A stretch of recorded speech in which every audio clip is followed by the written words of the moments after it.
us?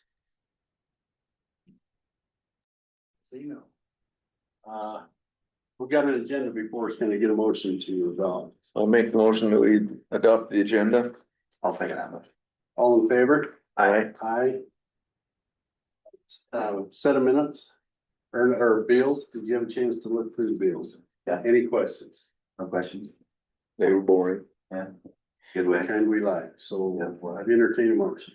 I'll make the motion that we approve the bills. I second that motion. Motion second, all in favor? Aye. Aye. Aye, and two sets of minutes. One from public hearing, one from commissioner meetings, you read film. Yeah. Yeah. They look good. Yep. I'll make the motion that we approve the minutes of April 13th, 2026 and April 17th, 2026. I second that motion. All in favor? Aye. Aye. Aye. Okay. We'll start down our agenda. We'll start with Randy. Review courthouse addition remodel, other county buildings, and then we'll open some bids. Looking to see, I'm waiting for one more, he just ain't got here yet. So. Asphalt, we're ready for asphalt. They got that all prepped, looks really, really good, so. Big thanks to the road department for helping that guy get it, or we're paying that guy hourly. By Jeremy Ross here being there the whole time, making sure that he had everything he needed, giving him gravel where he needed. That sped it up pretty good, so that was, shout out to them for helping that out, so. And then, so the blacktop is still the seventh, or no, the eighth, Yeah, the eighth, the eighth, and they're gonna stripe it on the ninth. eighth and the ninth. 8th and the 9th, so after that, it'll be wide open, ready to go, so. We are gonna pour a waterway in it tomorrow between the two drains. So that's gonna happen tomorrow, so, It's concrete. yes. So when it comes to asphalt, you have to have a 2% grade on asphalt for it to drain properly, but concrete, you can get down to less than 1%. So it was designed as two dishes, and there was a big hump in the middle. So we could shave that hump out if we put a waterway between the two, where it just raises up 4 inches between instead of a foot. Yeah, so that works out a lot better. That's good. Yep, that's good to go. Who's pouring the waterways, doing concrete, Jones? He got the bid on the whole project, so. Yep, so that can get done, and like I say, it'll be all ready for him. Looks like, get some time, go over and check it out, so. Right before they come forward, we'll cut the edge of the asphalt, so. People can dry off, we got it blocked off pretty good, but. Keep the public out, You mean the roadway coming in? yeah, the road coming in, we gotta cut a clean edge, and over where. Existing asphalt in the fair, we gotta cut that, puts clean edge, so we made up nice, so. Other than that, good to go. Where are we at on the courthouse? They're painting today, so Painting Huh? today. they're painting, that's why Kimber was here, so, Trim. yep, so we're gonna paint it up, then we get going on trim work, so. There's once, and the ceiling, will be the grid started going in it. So next week, that's fine, next week will be trim and ceiling grid, so. Then carpet shortly after, and cabinets will be coming in too, so. What about the foyer? The foyer, we're getting, Kimber's considering gonna do it, so. We gotta hire someone to either to sand it or replace the trim. He's considering doing the sanding. We wanna maintain the historical look of that foyer, so. If we tear it out, we gotta put back in exactly what went back in, what was there before, so. So he's thinking about it, but I'm also gonna look for some other companies, just, specialize more in a commercial, higher end trim work. Cause there's a lot of detail on all that shit, plat, Anyway, so that's what we're focusing on, getting on that too, and then we'll polish the floor when it's all said and done, so. Good. Okay. Any other? Any buildings we missed? Do you know when they're? But sheep and built buildings, where we at that? I think, well, so they'll probably start concrete on the next week or two, I bet. Okay. So, I noticed your Quonsets are gone, cleaned up and. yeah, look buildings are good. all gone, Oh, so they're- we'll talk with the road department, start getting concrete tore out, and then, Matt has it, we have a plan for the electrical, it's all ready to go, so as soon as it's cleared out, we'll start putting that in and.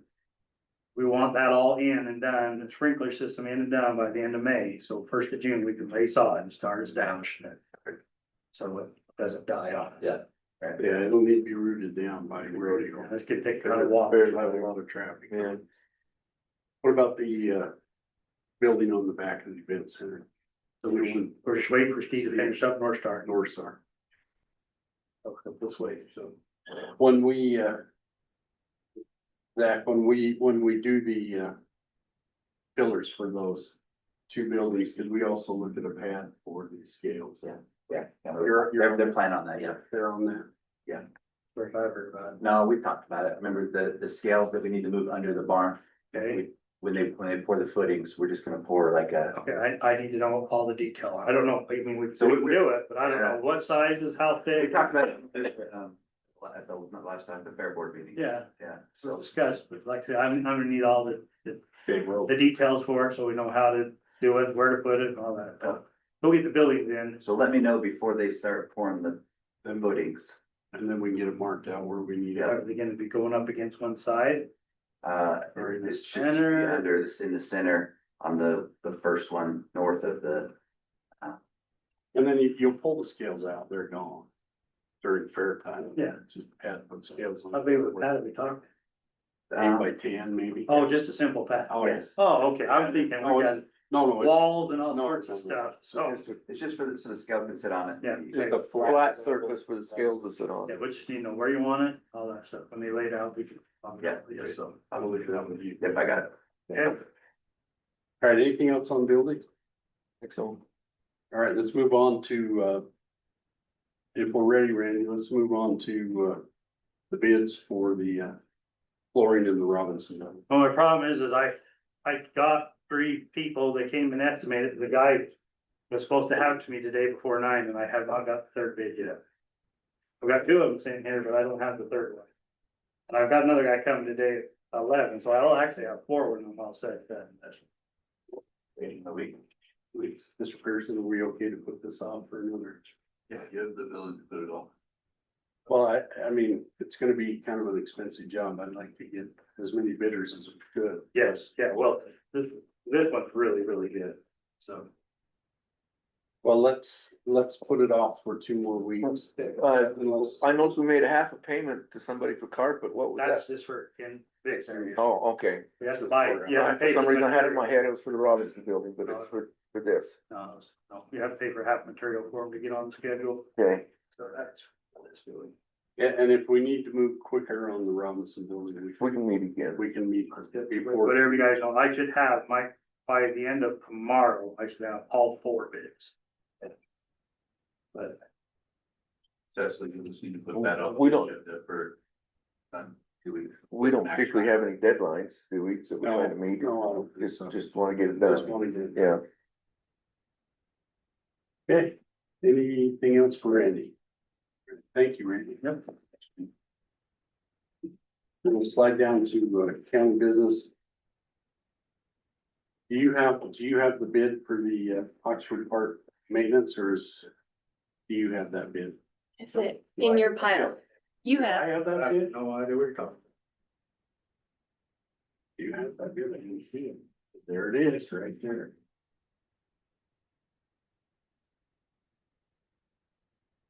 So what this is a bid to go out, as everybody knows, Oxford City disincorporated. And they had a park. And so now, part of the agreement was we would maintain that, the county would maintain that park. And so these are bids for someone to mow the grass and take care of the buildings. In the parking lot.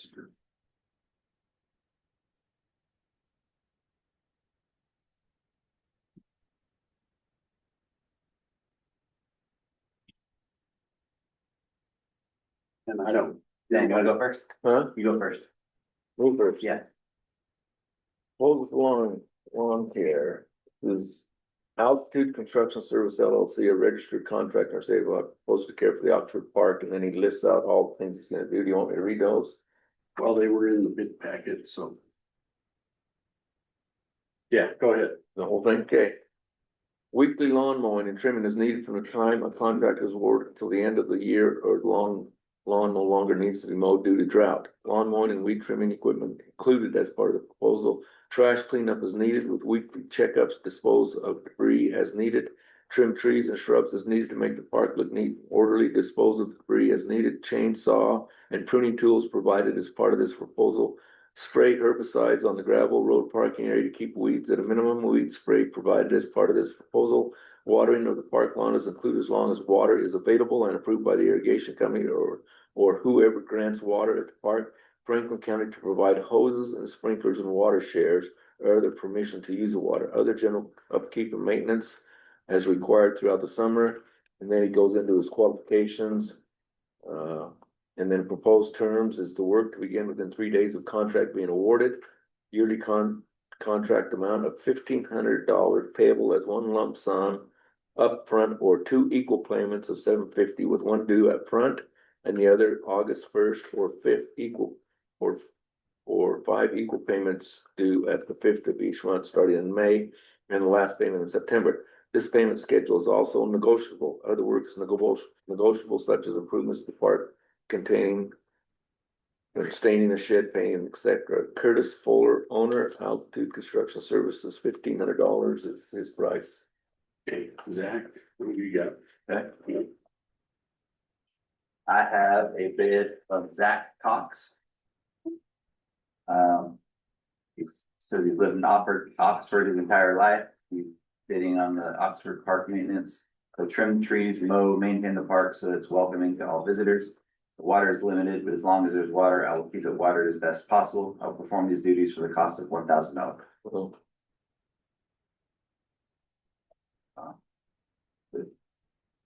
Okay, we have 2 bids. There any discussion on either one of them? I mean, I don't, seems like apples to apples, this is a little more detailed in terms of weeds and that sort of thing, but I don't know. It seems like they're pretty much the same. Well, I think they're both kind of hometowners. They are, yeah. I'd entertain a motion.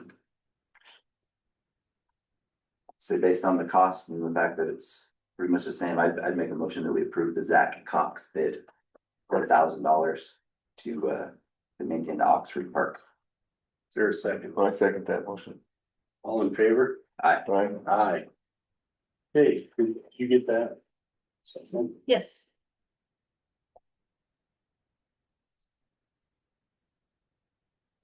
Give those probably to, you know.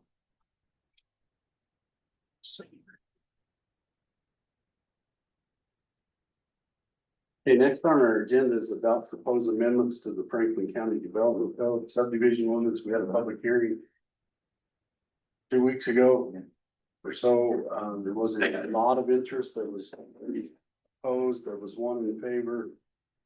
So I think on this one, we're okay to go ahead and make a motion. I make a motion that we adopt the proposed amendments to the Franklin County Development Code and the subdivision ordinance. I will second that motion. Moved and seconded, all in favor? Aye. Aye. So.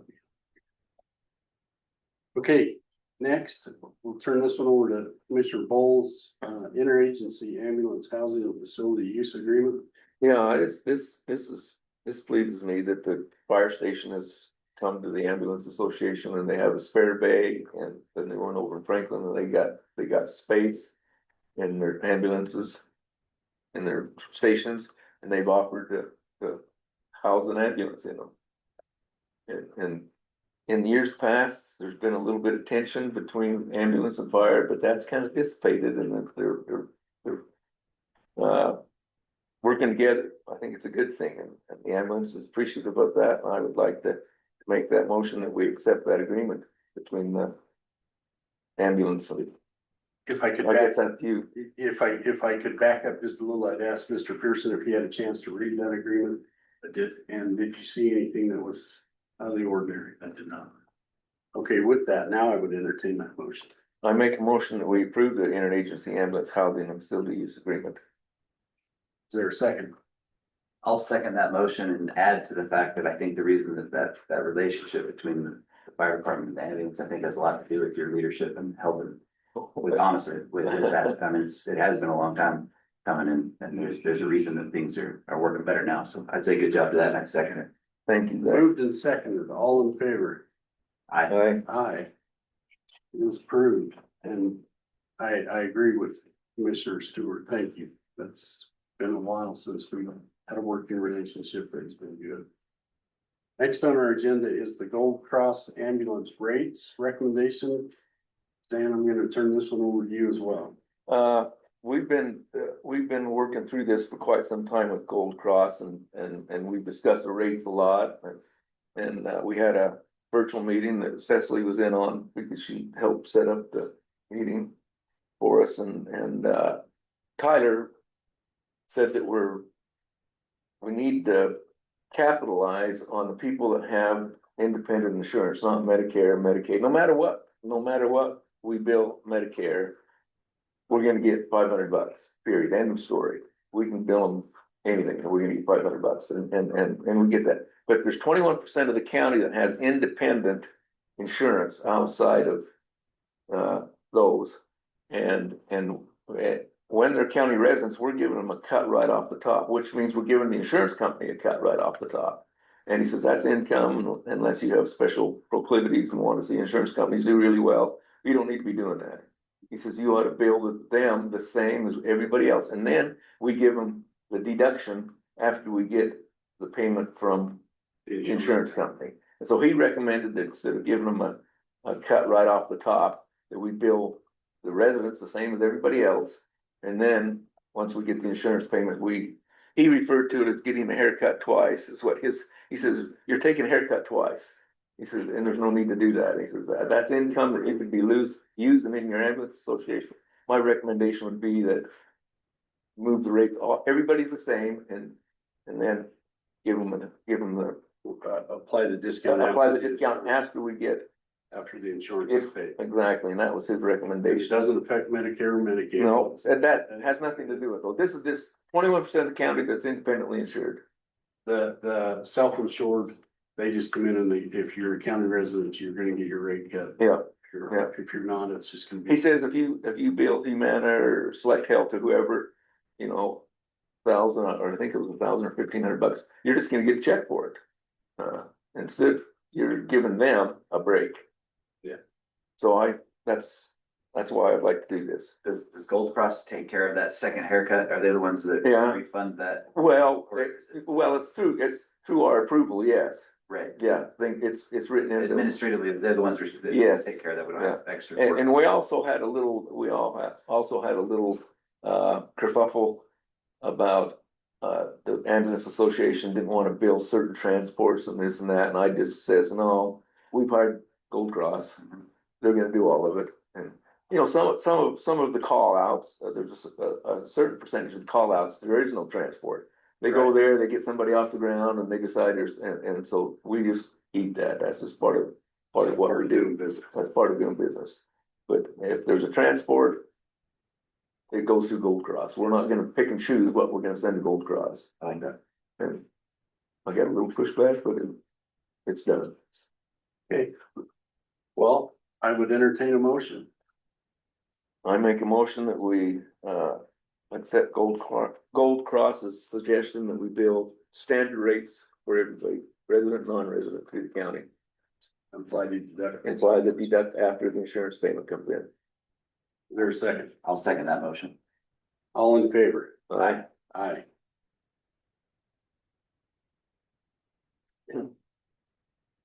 I don't see Kate here yet, do you guys? No.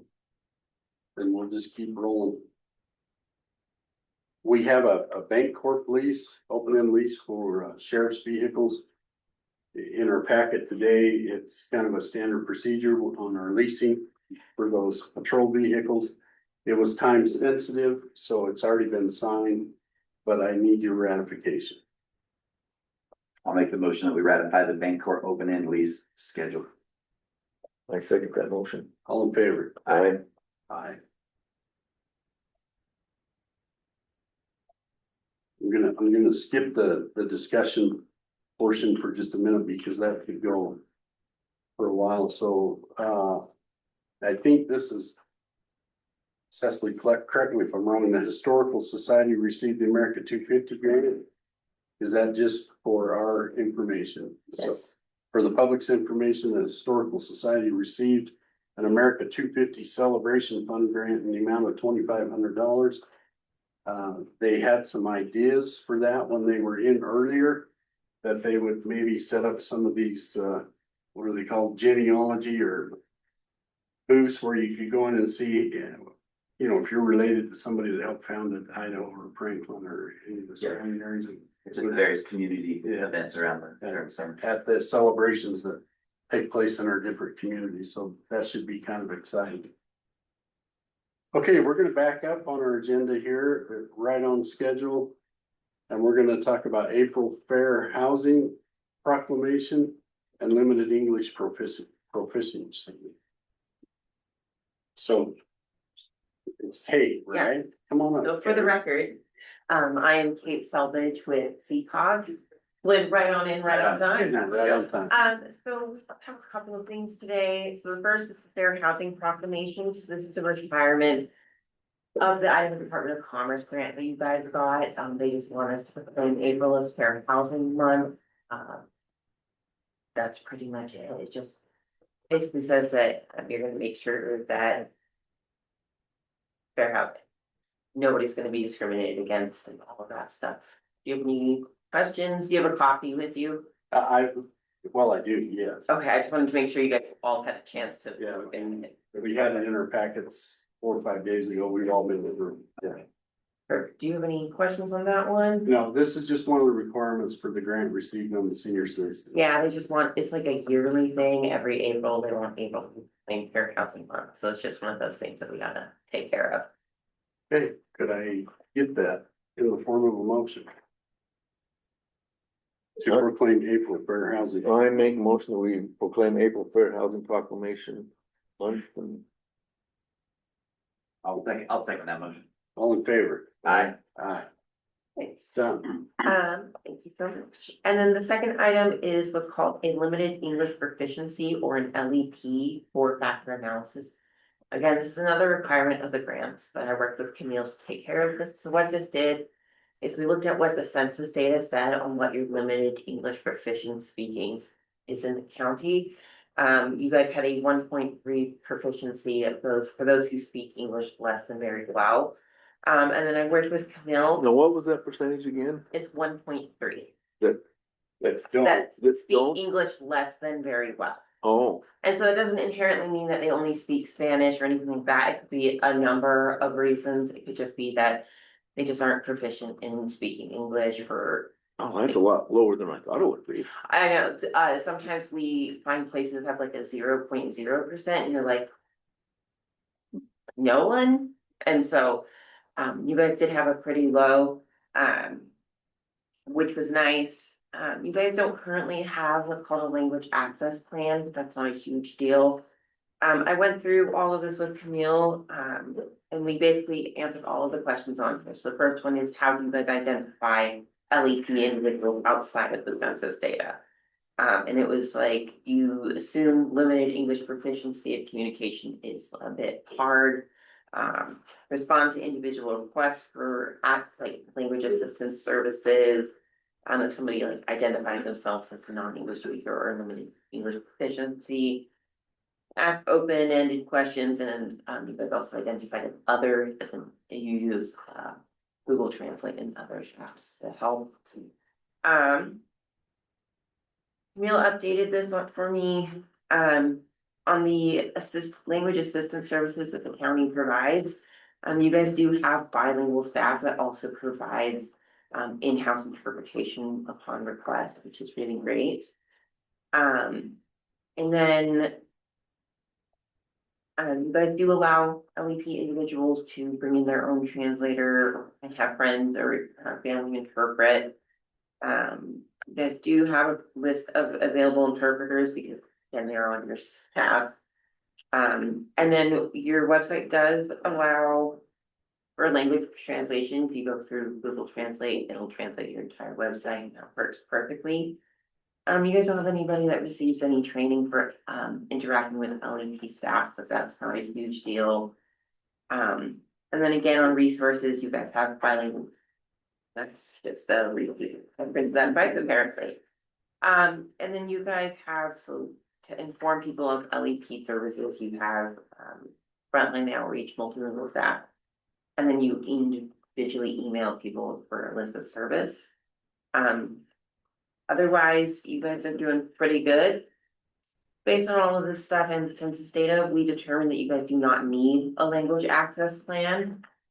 Meaning you guys don't need to have a document that basically outlines how you're gonna make sure language is accessible. But you guys are already doing quite a bit.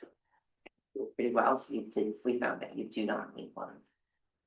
Do you have any questions on this? My only question would be, do you need this, some sort of a motion on this to say that? Yes, so it would just be a motion to approve the LEP four-factor analysis, and then I'll need your signature on it. Sure. Very good. Did I get that motion? I'll make the motion that we approve the limited English proficiency four-factor analysis that Kate just gives. I second that motion. Moved and seconded, all in favor? I, Aye. Perfect. Okay. Do you have any other questions for me while I'm here? Can you tell us when boots will be on the ground? Okay, hopefully, I hopefully can. So we got a bunch of the stuff taken care of, so the contract should be signed here imminently, as far as I am aware. And then all we have to do is schedule the pre-construction meeting. And then we'll work with the senior center for their scheduling, and then we'll hit the boots running and get to work basically. And could we have Commissioner Bowles at that? Yep, Commissioner Bolton has requested that he's at that pre-construction meeting. I have it in my head so that you don't get included, I hope your head I'll- works better than mine then. And I gotta have it on paper somewhere. if for some reason you don't seem to be, I will make sure that you are included Okay. in that. Very good. But I would anticipate, hopefully within the next couple of weeks, we have that pre-construction meeting.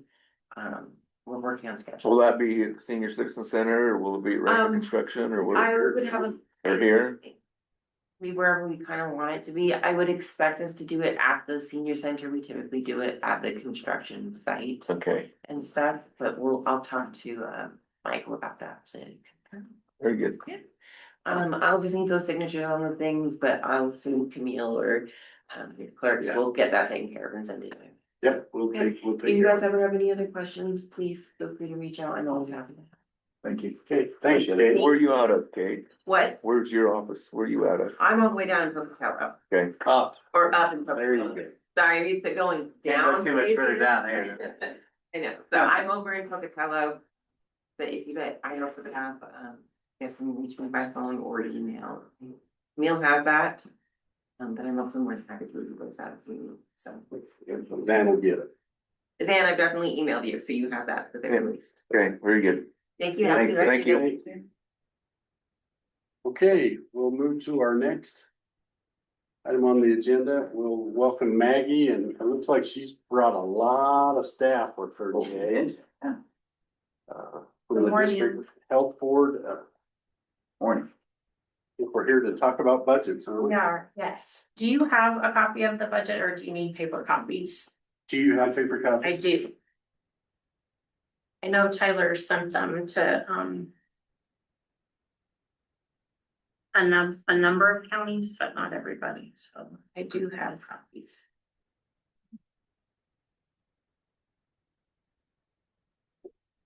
Would you like a copy? There you go, Michelle. I will- It's me. You're welcome. Thank you. Welcome. I'd like, Hi Maggie, how are you doing? I'm well, how are you? Maggie, could you maybe introduce Yes, I would love Staff to is with you introduce today. my team. would you maybe get them all? Okay, so we have Kelly Adamson, who is our public health nurse serving Franklin County. And Lana, who is our customer service rep. And Cami, who is our WIC director. She is over our entire WIC program, but she lives in this area, so she works out of this office primarily. And then Sam is our WIC clinical assistant, so she helps families access WIC. Very good, welcome. Thank you. And we also have an environmental health specialist, Kaylee, but she is out on appointments this morning. And then one of our WIC dietitians also works out of this office, Elise. But she is seeing clients, so. Okay, well, thank you for the time to talk with you this morning. What I'm sharing with you is what our Board of Health recommended that we move forward with as our request from the counties for our fiscal year. As a reminder, our fiscal year is different from the county fiscal year, so it starts July first and one will run through June 30th of 2027. If you have any questions as I'm walking through this, please don't hesitate to ask. Our budget hearing will be on Thursday, May 28th at our Bannock County office at 9:30 in the morning. Robert, are you the chair? Yes, ma'am. Okay, so that's perfect because I'm assuming you will be there and it's the chairman of the county commissioners that have to vote for our budget per statute. So we'll start on page 1. And I'll explain the columns and then we'll work our way down the page row by row. So column 1 is our current year adjusted budget. So and column 2 is our original budget that was passed at our budget hearing last May. Occasionally, we will have fluctuations in funding that are big enough that it will impact our ability to stay on target with our budget. And so we will go to our board and request a budget adjustment. We try to keep those to the minimum. I think this year we've only done 1 budget adjustment and our board approved that last October. So that's what we're operating under currently. Column 3 in the yellow is what we're proposing to begin July 1st. Column 4 is the number or dollar value change, and then column 5 reflects the percentage change from our current budget. So starting with row number 1, that shows our full-time equivalent employees. So we are showing a reduction in employees of just under 2.5 people or positions. That's a 3% reduction in our personnel. When we look at expenditures, we have 3 categories: personnel, operating, and capital outlay. Personnel is by far our largest cost. That includes all our salary and fringe and related costs to that. We are showing an increase of 2.9% or $200,622. Even though we're going down in FTEs, we're seeing some pretty significant and cost increases, especially when it comes to our share of employee health insurance. So that is largely that increase. It was, I think, about a 15% increase in our share of employee health insurance.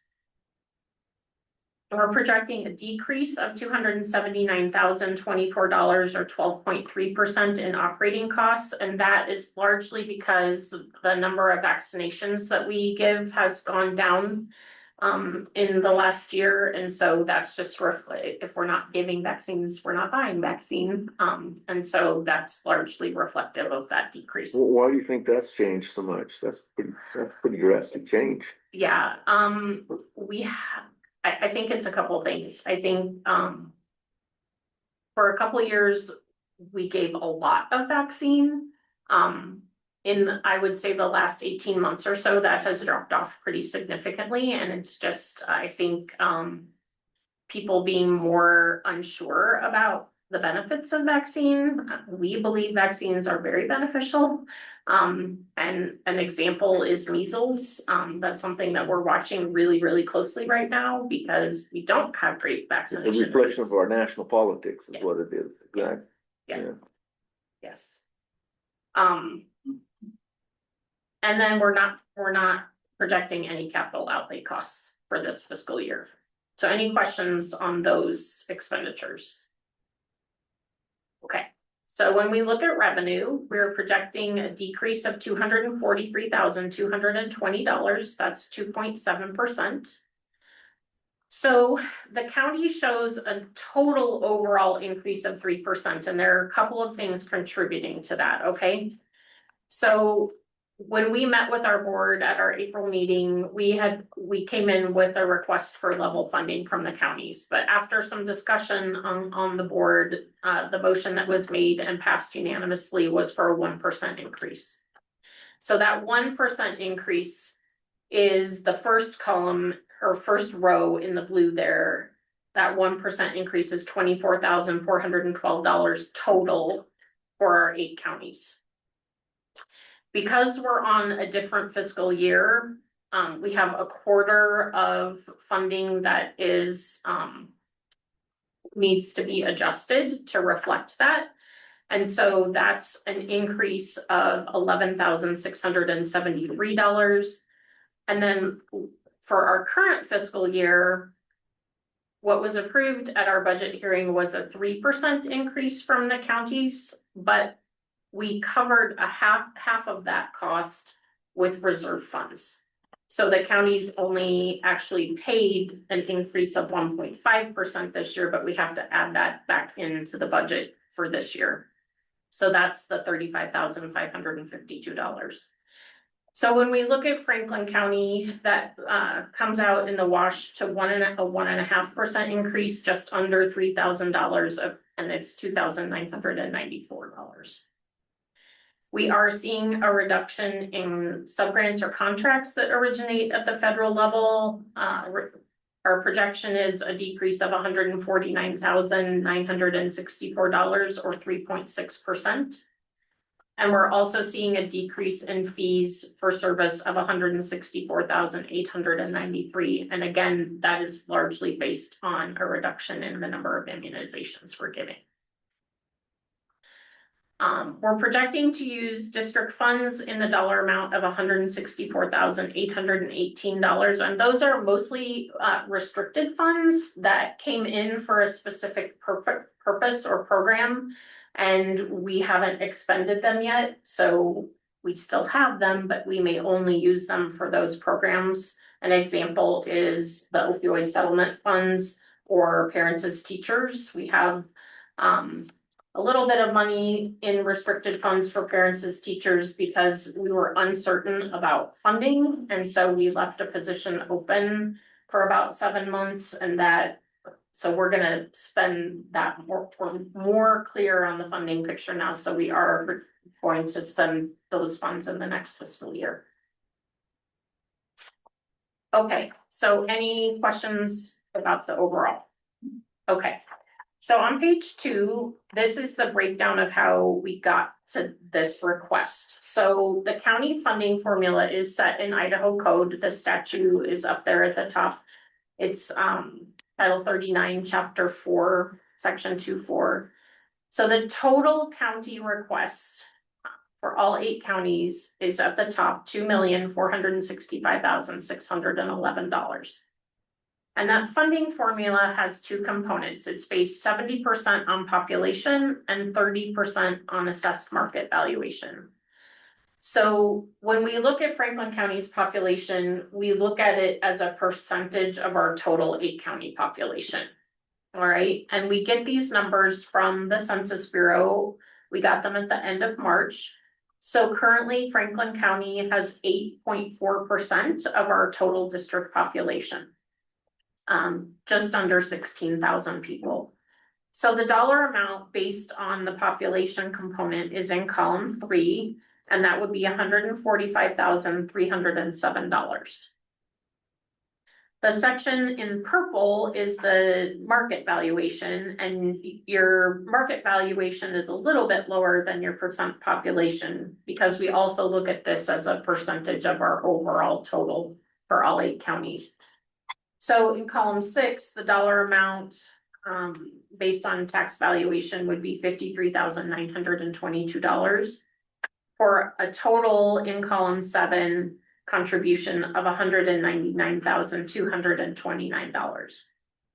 So just for your information, just in WIC alone, the dollar value of the vouchers that are given to WIC clients and then redeemed in Franklin County in the last year was $280,218. So just in that one program, Franklin County is realizing a benefit back. That's more dollar-wise than your contribution. That dollar amount is 8.1% of what we're requesting from the counties overall and is again a 1.5% increase. So the table on the bottom, it kind of fleshes out how we got to those numbers. Column 1 in the white is what you're currently contributing to public health. Column 2 reflects the dollar change based on changes in population. Column 3 changes in assessed market value. Column 4 is the 1% of what is currently being contributed. Column 5 in the orange reflects that adjustment for the 1.5% that we paid for out of our reserve funds in this fiscal year. And then column 6 nets columns 2, 3, 4, and 5 for a dollar change of $2,994. Okay. Any questions on that? Okay, Pretty clear. so on the next page, this shows you exactly what the population and market value numbers are. So we'll start at the table on the top and the left side, that's the population numbers. Franklin County had better overall percentage growth than our district as a whole. Your population grew at a rate of 1.6% or 251 people. Our overall district population growth was at 0.6%. That's down a little bit from what it has been, I would say, the last 5 years or so. But for years, we had negative growth or zero growth in our district, so even 0.6 is good. Oneida County had the biggest percentage jump at 2.2%. Both Bear Lake and Power County had reductions in population, although albeit pretty small. When we look at assessed market value, Bingham County had the biggest jump in assessed market value at 17.3%. Bannock was not far behind that at 15.8%. And Bear Lake had the smallest increase at 3.1%. Last year, they had the largest increase. It was over 17% last year. So overall, our district tax valuation grew by 13.2%. So the table on the bottom is the 7 public health districts in the state, and that's just there for your reference. It's sort of interesting for us to track the trends. In this year, the Lewiston area, Lewiston-Moscow, was the only part of the state that the district showed an overall decrease in population. And then the district based out of Caldwell had the highest percentage growth at 2.4%. District 4 based out of Ada County had the biggest number jump at just over 10,000. When we look at assessed market value, this is the first time I ever remember this happening. We had the biggest increase in assessed market valuation in our district at our 13.2%. I never remember that happening ever.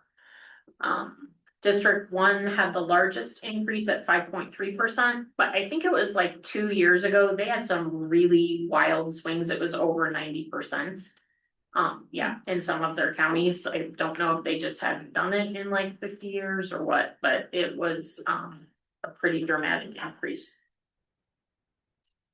So on page 5, we have a 10-year look back that shows the history of county funding to the public health district. And as you can see, it's remained fairly level over that 10-year period. So there's a line graph of our graph and a chart. All three say the same thing, essentially just in different ways. You may remember that in 2021, the legislature passed a bill that did a couple of things. House Bill 316. It eliminated county medical indigency funds and the state catastrophic health fund.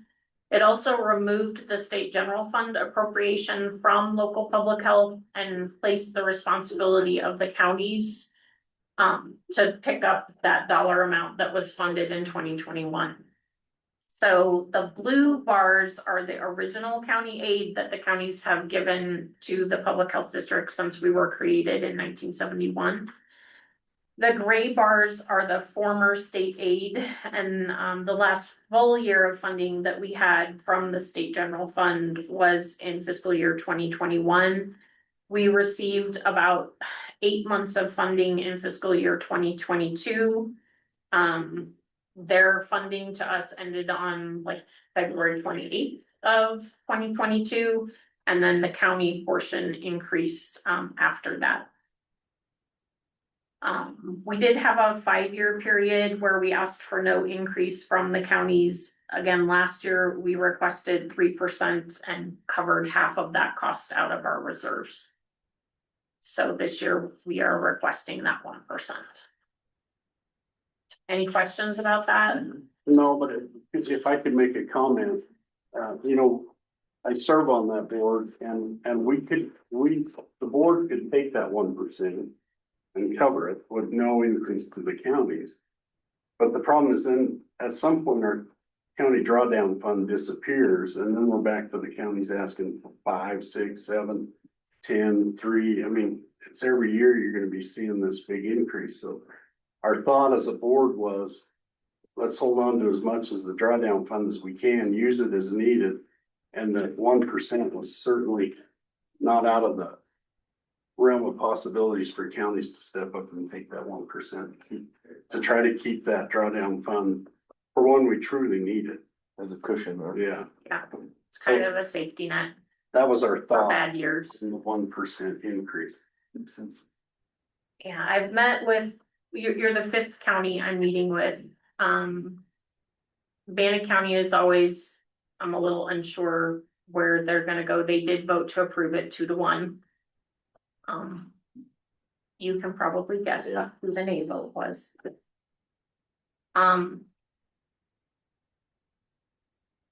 The only other county that has had a little bit of hesitation has been Caribou. Bear Lake County is seeing a decrease. They're the only county of our 8 that the funding is going down, so they of course were fine with it, and Bingham County voted to approve it as well. You haven't been to Oneida yet. I'm going there as soon as I'm done here, yeah. On page 4, it just shows a pie chart of our funding sources. Our largest funding source continues to be federal grants and contracts.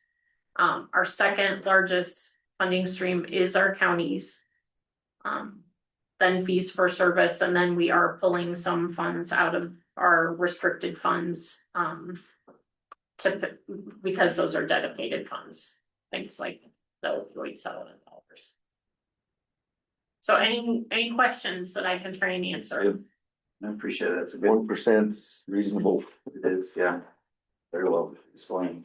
Well, then I would entertain a motion. I'll make the motion that we approve the district health, budget request, of the increase of 1%. Is there a second? I second that motion. Moved and seconded, all in favor? Aye. Aye. Aye. Thank you very much, and I just wanna say, you guys have a great team here. They do wonderful work serving our communities, and I'm very grateful for them. I'm also very thankful for Robert on our board because he's a real advocate for smaller and medium-sized counties, and we need that. So I wanna say thank you. Good job, Robert. Put that in the records. Thanks. Hey, thanks, Maggie. Yep, take care. You have a compassionate team sitting back there. I can speak from firsthand experience. Well, good. Good, I think so. I Yeah. think they're wonderful. They sent me a card. Have a good day. Thank you. Thank you. Maggie, drive careful. Safe drive. Thank you. Okay, next on our agenda is audit review and adopt. Jay.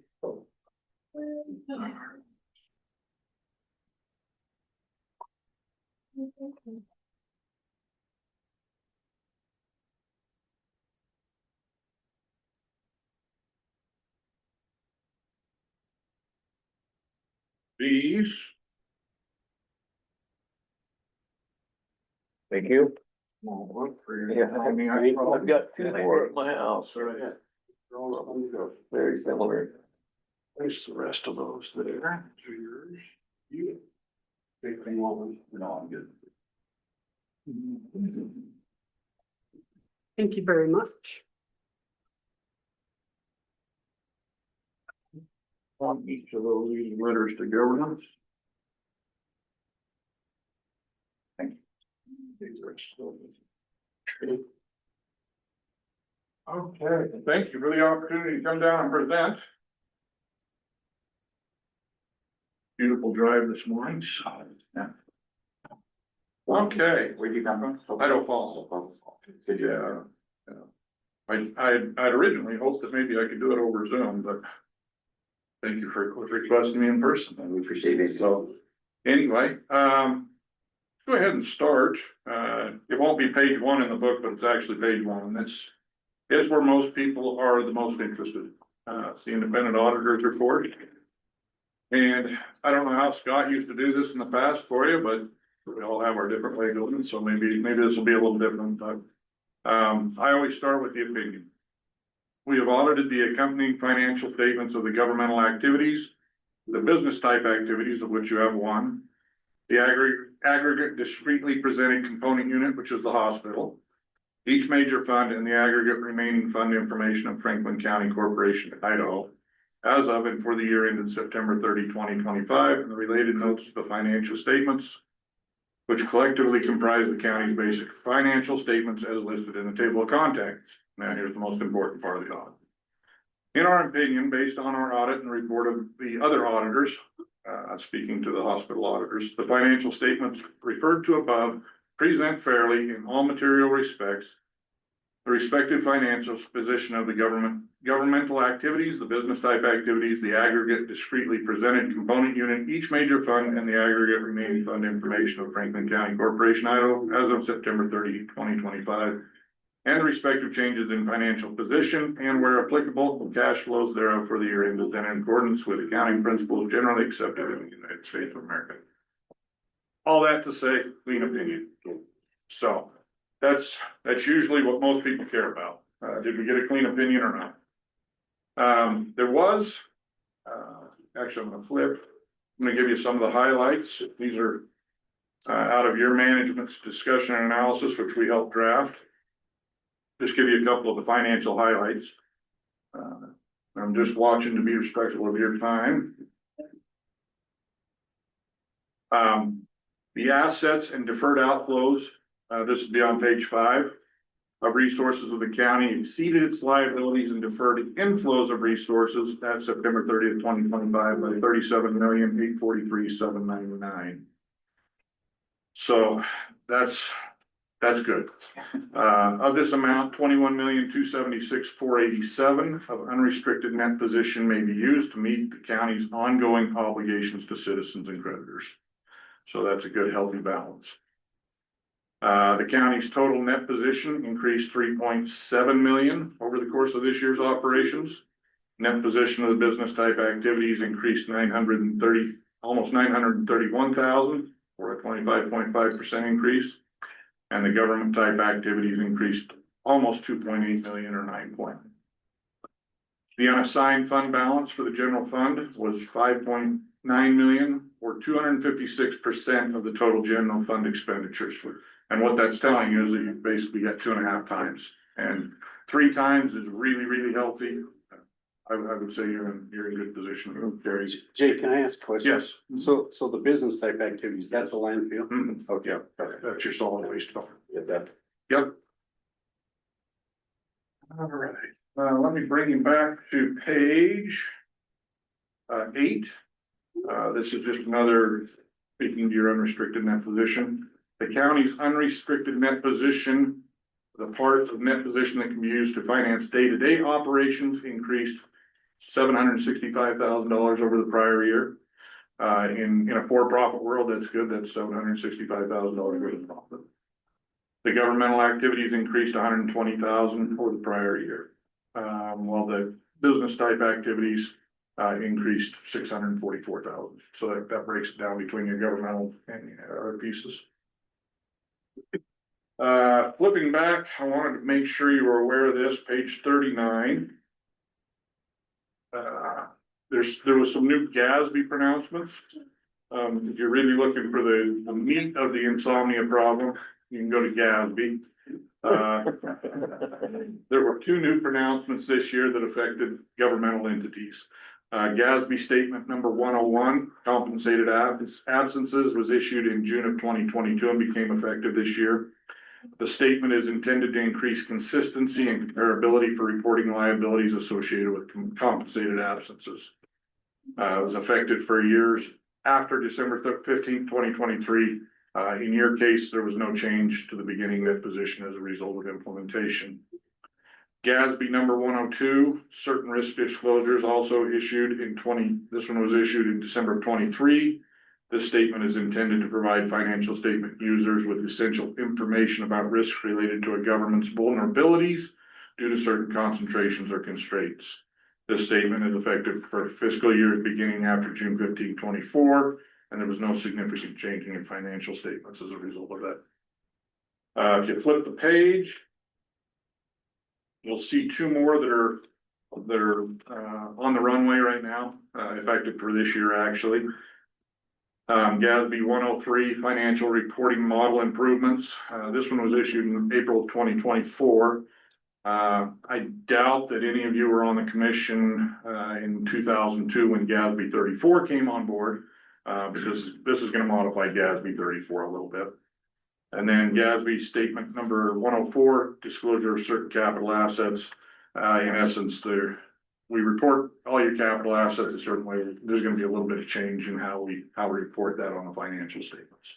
So 103 and 104 will be for the 26. Correct. Yep. What we try to do is we try to let you know what actually changed and then what's on the horizon or on the runway for you. So, you flip back. We have 2 minutes, 35 seconds. Let's roll. You're good. You're good. On page 62 starts the required supplementary information. All that is, are your budgetary comparison schedules. Those are for all your major funds. And it just goes through and shows how your, original and final budget amount compared to your actuals. Like reading there, probably nothing that is unfamiliar to you there. You guys get updated on that all the time. And then starting on page 71 are your combining schedules for your non-major governmental funds. There's quite a few of them there. A lot of funds in the county, so you can browse through those.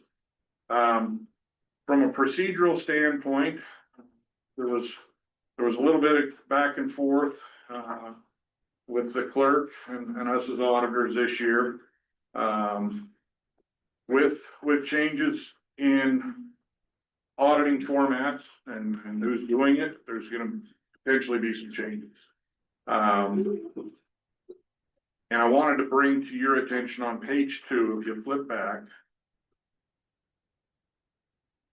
the very top paragraph states responsibility of management for financial statements. Management is responsible for the presentation and fair presentation of financial statements in accordance with accounting principles generally accepted in the United States of America, and for the design, implementation, and maintenance of internal control relevant to the preparation and fair presentation of financial statements that are free from material misstatements, whether due to fraud or error. Now, I want to say right out of the gate, this has nothing to do with fraud. We didn't incur any instances of that. That's not what this is about. However, when auditors go to either for-profit or governmental entities, we request an unadjusted trial balance at the beginning of the audit, and that's supposed to be adjusted to pretty close numbers. In a lot of governmentals we go to, and I want to make sure you understand this as well, that's not always the case. And so a lot of journal entries are required to get to the point where we can say that it's fairly stated. That creates a problem with auditors, because then are we really auditing the county's work, or are we auditing our own work? And we call that self-review in the profession. And what we encountered, is that we had to make quite a few journal entries to get it to that point. And so when we do that, it's our obligation to let governance know that we need to suggest some changes. And we've done that. And the way they do that in the auditing world is that we usually issue some kind of correspondence in a governmental situation. It's called a finding. And if you'll look back, at the very back of your audit report, there's pages 92 and 93.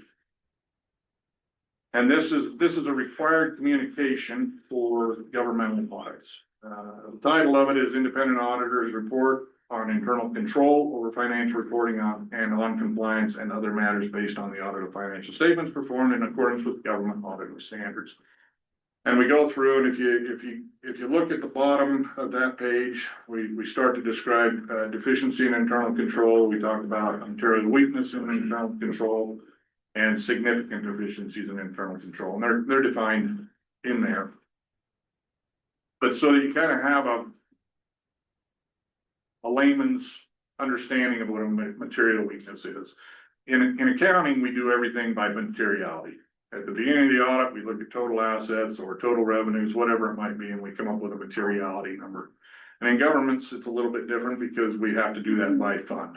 Each major fund gets its own materiality.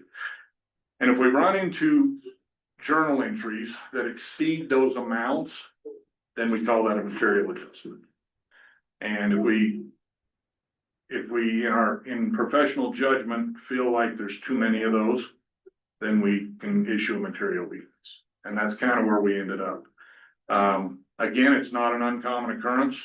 You guys don't go out and hire retired CPAs to do your books, things like that. It's not an uncommon experience, but we have a responsibility to explain that. And so if you turn to page 294, we identify this and call it out for your purposes.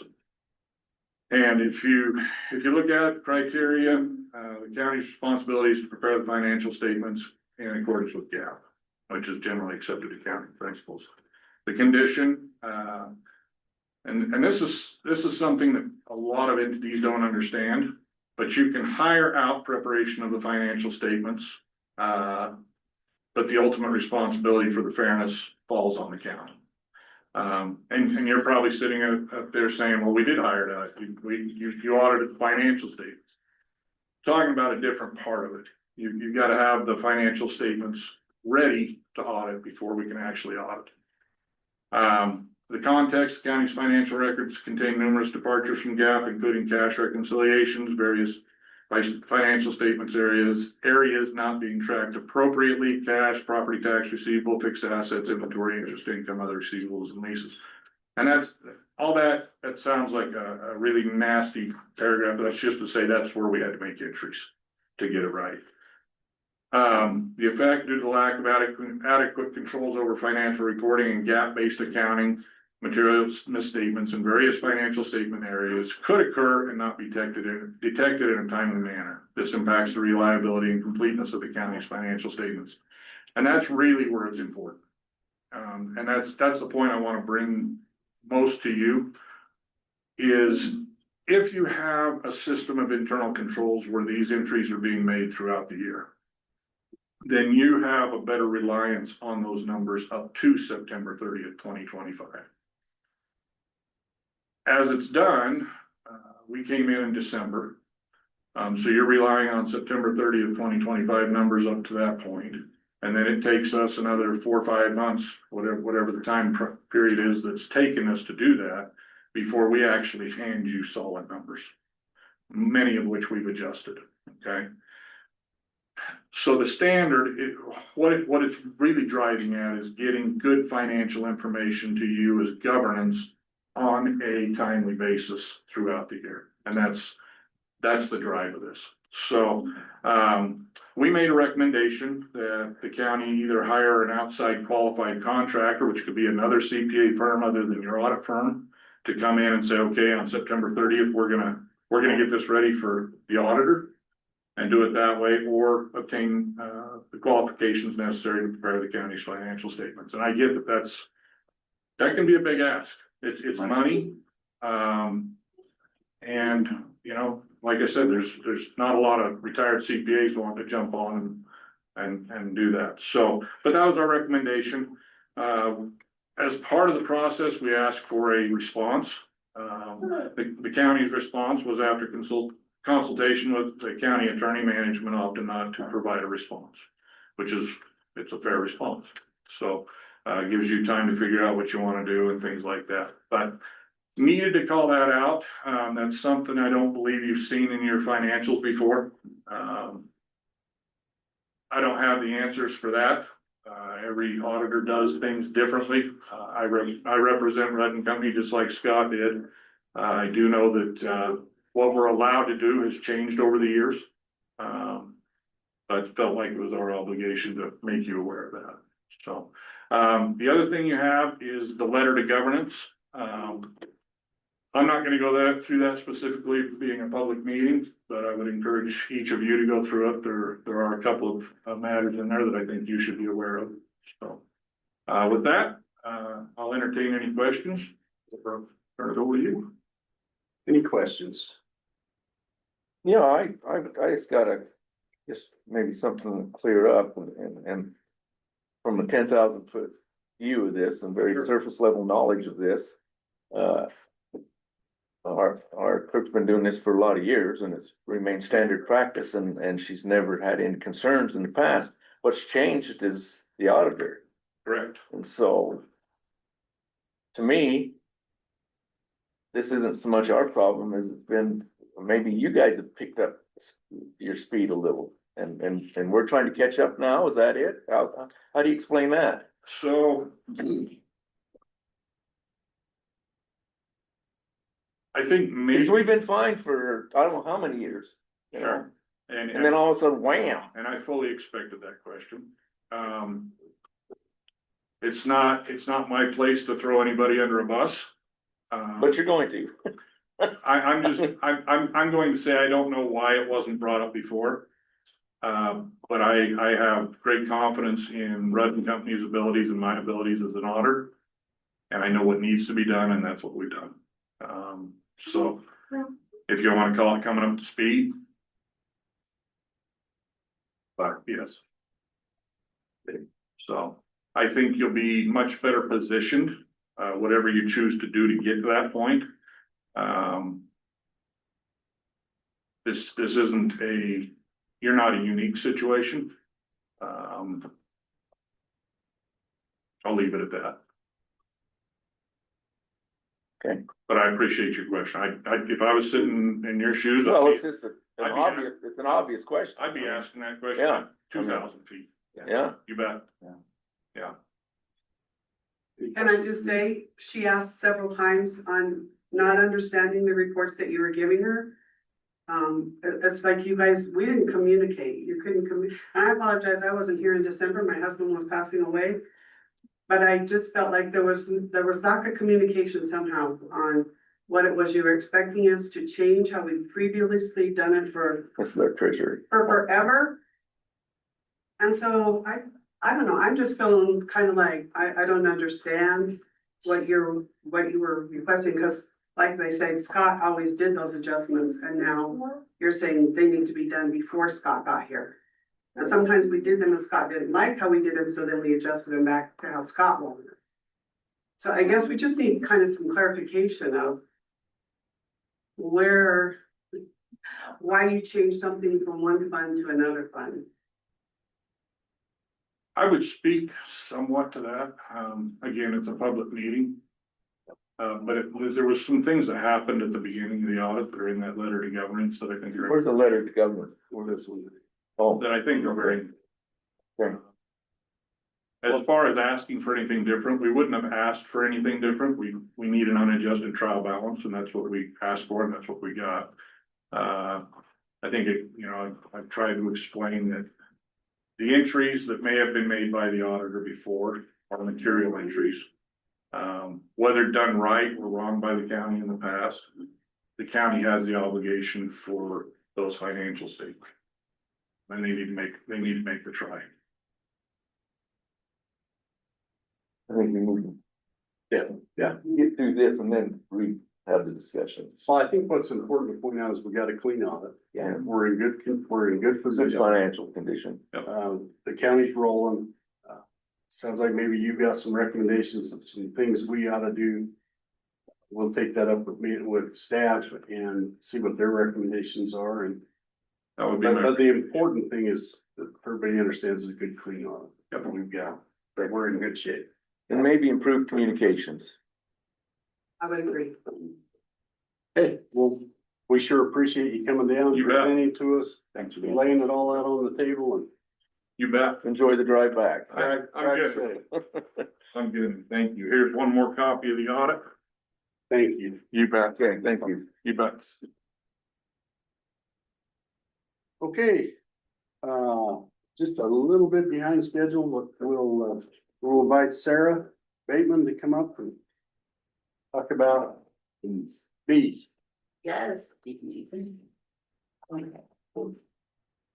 My first one is reading, so I brought one packet of my sources, but I can email them to you, so. All right. Okay, so. I live over by the flume. There is an apiary there. And I was asked to just kind of let you guys know what's going on. We recognize and appreciate the role that bees do play in agriculture and pollination. However, the situation in our area is currently impacting us. Safety risks to our livestock, including hydration for them, limitations on our property use, increased risk of stings to us and our livestock. Our quality of life, we cannot use our land sufficiently, we can't be outside, and defensive and intrusive bee behavior. I do have some videos. Let me just make this a little bit bigger. Let me just get this thing. This is.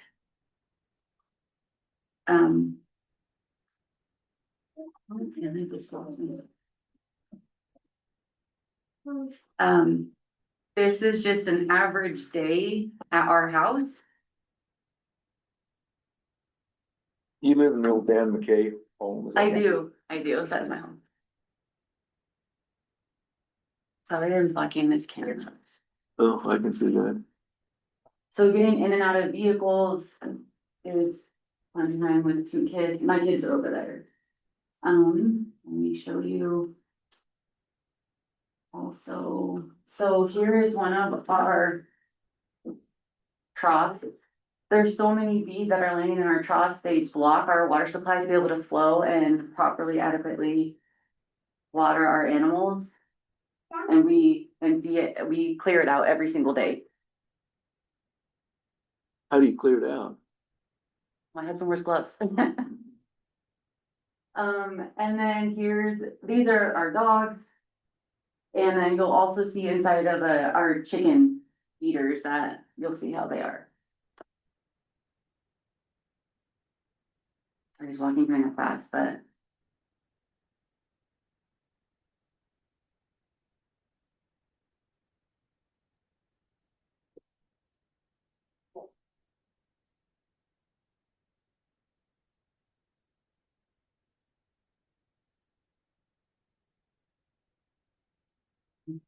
Well, not your average chicken feeder, it's a little hard to get into, but there's bees just swarming in there too. Has this been a yearly thing, or is it because of this year and the unique the mild winter we had? Or is this? This is every year. This is every year. Every year, yes. Every day. Every day, any day it's nice. Today is a wonderful day, but on a day when the sun is out, anyone wearing white, they would be flocking to you because the hives are also white. We've been told repeatedly, I have a whole slideshow with everything on it, but we've been told repeatedly that they are bees, there's nothing that we can do, so we would just like to propose some regulations. A couple things would be reasonable hive density. The research that I found, which is what those sources do cover, is that for every 1/4 acre, an average of 1 to 3 beehives is kind of acceptable. The lot in question is 5 acres. So we were thinking it'd be reasonable to just ask the beekeepers if they could just lower how many beehives are there. I also want to show you, I do want to show you some pictures of the average of amounts of the beehives that can be there at any one time. The other thing that we would like to ask them is to require a fresh on-site water source for them, because we do have retention ponds, we all have animals, so if there's an on-site water source, we would hope that would eliminate them from wanting to come to our areas. So is it okay if I get closer to you? Sure. Okay. We've all So, been vaccinated. okay, that's not what I'm worried about whatsoever, but you can see. Oh, I drive by that on a regular. Yes. I'll probably drive by that. Yeah, on a you regular know what basis. you're talking Yeah, about. oh, yeah, Okay, exactly. okay. But then there are other times where there's less and they do have sugar water. But I also understand that they need fresh water. So some of them, this amount will have no sugar water, but some will. So they don't really have water or food. This was a great amount of bees if I could make a recommendation to them. This was a couple weeks ago, right before the bees were coming back from the, I believe, almond cherry or something like that. So that is just our proposal. I brought other neighbors if they would also like to speak, but if you've driven by, you know, every time you drive by, you're just hitting hundreds of bees. I've also talked to the Idaho Agriculture Department and they said that a lot of times that the beekeepers will keep these bees in one location for safety for bee wranglers, but I would like to oppose that that's not the safest place for bees, as you guys know how busy that road is as well, so. But just for numbers sake, for anyone also listening, this was a quick Google search on how many bees a beehive can house, 20 to 80,000 bees. One of those pallets has, I believe, 4 hives, that's at 320,000. When you guys saw that picture of them stacked 3 high, that's 1 million bees right there, and you can see that goes 6, the first row is at least 6 stacks of pallets, so just one little row of that is 1 million bees, and we are right across the street. They come in the mornings, when it's cooler, they're in full-blown outfits, which I would be too, being that close, but a street isn't gonna stop them, and we're there picking up feed to our cows. Any repetitive movements, I understand that the bees wanna protect their homes and they see that as a threat, but I can't pick up feed to cows without them coming pestering and we have to go inside. So this is affecting our daily life and we would just like to request some reasonable regulations for the amount of bees that are housed there at any one time. So it's my understanding the bees are regulated by the Idaho State Department of Ag. There are no true regulations is what. And I think it's Title 22 in Idaho Code. My second question would be, have you talked to the beekeepers at all? No, many neighbors have told us that they say their bees are protected too bad, so I have not wasted my time. But how do you know it was gonna be a waste of time unless you went and talked to the beekeepers? Spoken to them briefly and have not gotten much sympathy or. The previous owners of her home also did. And the other thing is that, in research I had done, they should have like who they are and how to contact them in case there's a swarm. None of that is on any of the buildings, the hives, etc. I was chased by a swarm like 2 weeks ago on my property, and my house is half a mile from me. So it's still impacting that far out. Well, I feel your frustration, because if you're a half mile away, I'm a half mile away. I have a feedlot over there, a winter ground. I have experienced some bees there. But nothing that I would say I couldn't live with, but I make my living in agriculture and I know the importance of those bees for ag.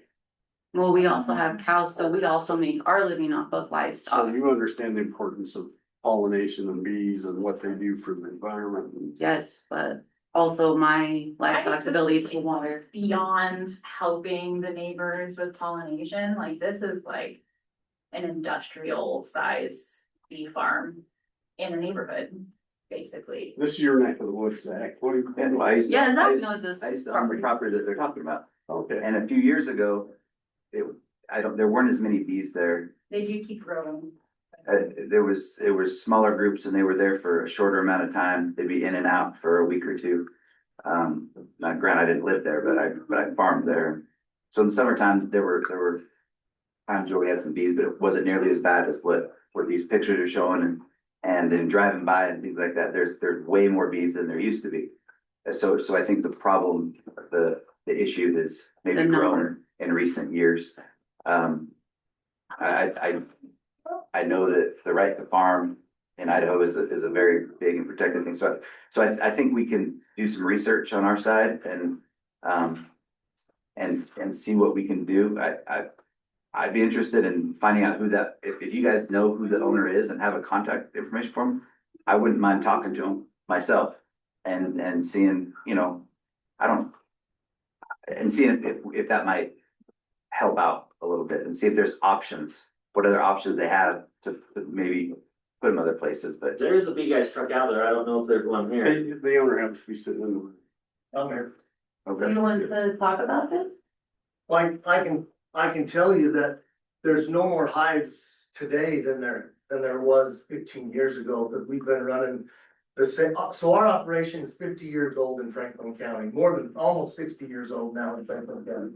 So we've been a commercial entity and a commercial beekeeping operation in Franklin County for almost 60 years, since 1968.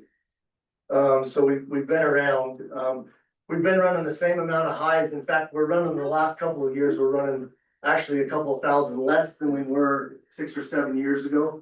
So we're actually less bees now than we were, 5 years ago. At that location? At that location. We've owned that building for almost 20 years. We have another one in town.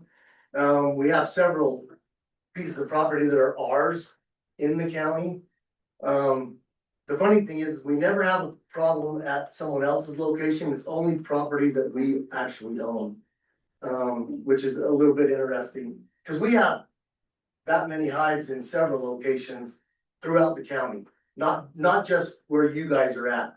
And we use, Are those areas near, as close to housing? some of them are. And the other problem is, when we bought that property, there were 2 houses down there, that's it. And I'm Well- one of them, I am. And you were one of them, but you weren't living there at the time. In fact, another family was living there, and when they moved, they actually requested hives to be put on their place, and we have hives as close in proximity to their new house as they are from your house now, but, we use that area to stage in the fall. That's where we move everything back, because all those bees go into that building, sometime around Thanksgiving. Now, this year, they went into the building and then they came right back out because it was so dang warm.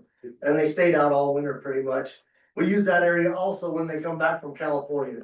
So we bring the semis back. We need a place where we can get into and access with an 18-wheeler, and you just can't do that in any location. So we drop them there. They're there for the first loads we brought back. They've all been moved on. And now this is the second load we brought back last week, and in the next couple of weeks, they'll be moved on. And throughout the summer, there'll be 100 hives there or so, but that's not all of our bee locations, wherever they are. We're in Bear Lake County, we're in Franklin County, we're in Oneida County, we're in Box Elder County, we're in Cache County, and we're in Caribou County. And we have anywhere from 72 to 250 hives in each location. We have over 100 locations. Do those other locations also have warehouses where they're stored, or are all of those locations being stored? No, in our- this is our only location where we store the bees. So all of those locations then come to our In the fall, location in the. in the fall. And I can't speak to the past, I just know how it's affecting us. Dave, can I get you just to state your name? So Yeah, for the record. I'm David Jepson. I live here in Franklin County. I actually live on the east side of the county. And I've been here for about 20 years as well. He lives far away from the bees. It's different when it's not in your backyard. I almost bought the property across the street from the warehouse when it went up for sale a few years ago to build a house there. And wouldn't have thought twice about it. The only thing that the reason we didn't do it is because our kids didn't want to go to the west side and they wanted to stay in Preston, and quite frankly, I was too lazy to move all my stuff out of my house, so. There's a lot for sale across the street from New Hives right now that you buy if you wanted to. Is there anything that, like, if you had complaints other places, other things that you've done, other places to help mitigate some of the attraction to water and things like that, that I think. So one of the biggest things on watering troughs, we can put a trough over there. Yeah. But I can't control where our bees go. Yeah.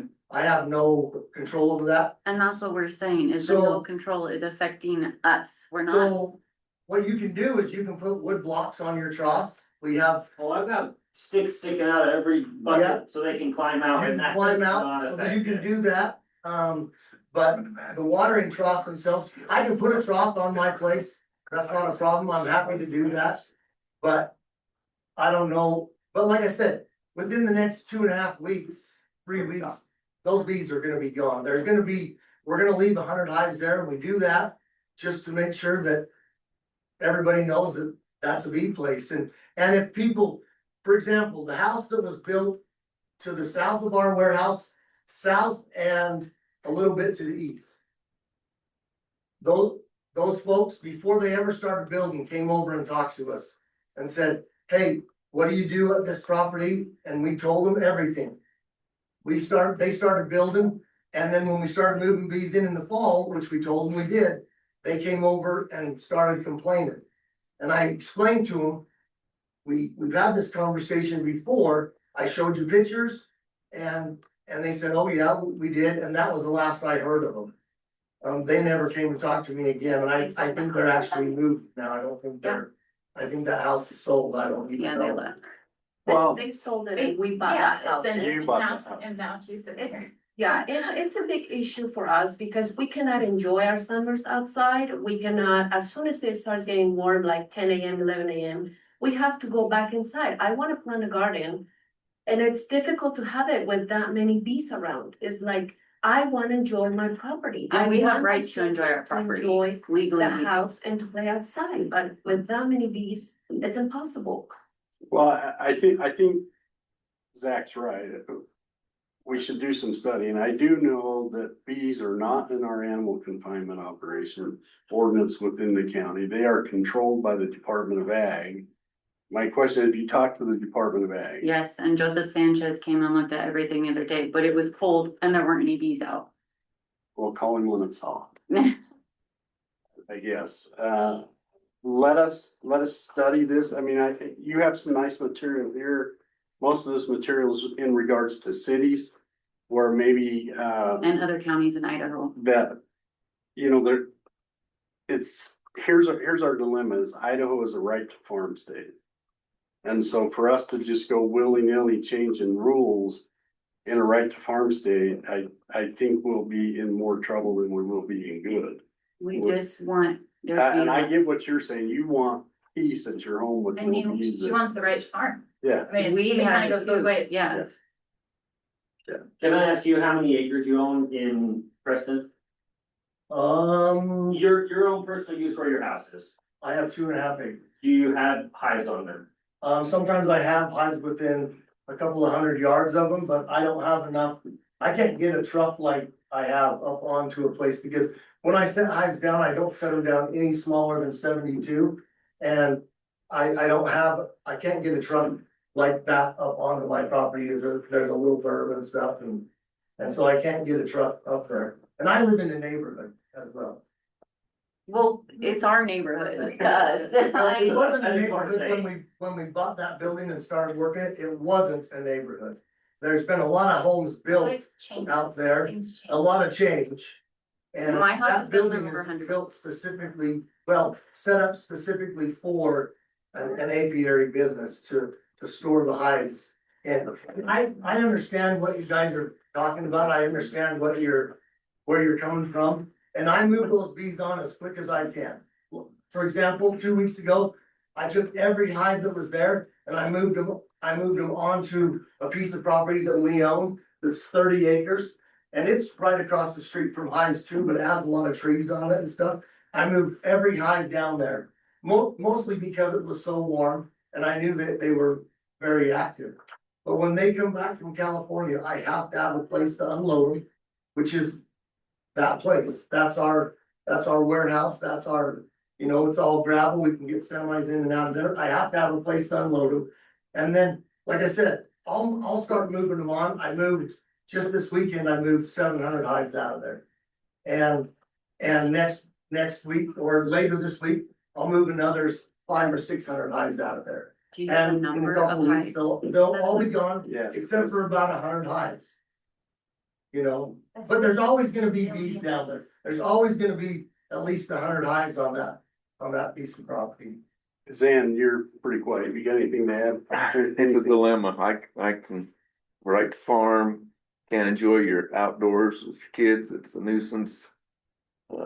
I don't have an answer right off the top of my head. I would like to read this that she. Yeah, well, we'd like to do some study. I mean, we're not here to I don't say, know hey, how to- there's nothing that can be done. But at the same time, there's things running through my mind of, you can't move to the nuisance and then call it a nuisance. That doesn't work. You can't what? You can't move to a nuisance and then claim it's a nuisance. Those are the things that are running through my mind because I'm a dairyman. And so when the first neighbor that moves in doesn't like the smell, they don't want me to haul manure anymore because it stinks. Manure can't stink No, you. no, or kill I'm you. using that as an example of how do you move to the nuisance and then claim it's a nuisance? So we got Because a we lot. didn't know the nuisance was there when we moved in, it was January. So I don't feel like that's fair either, because if we had known, I would not have moved here. Same. And so there's nothing saying that that's an apiary. When you look at your Franklin County records, it's called Bear River Winter LLC. It looks like a place that you guys would store snow plows.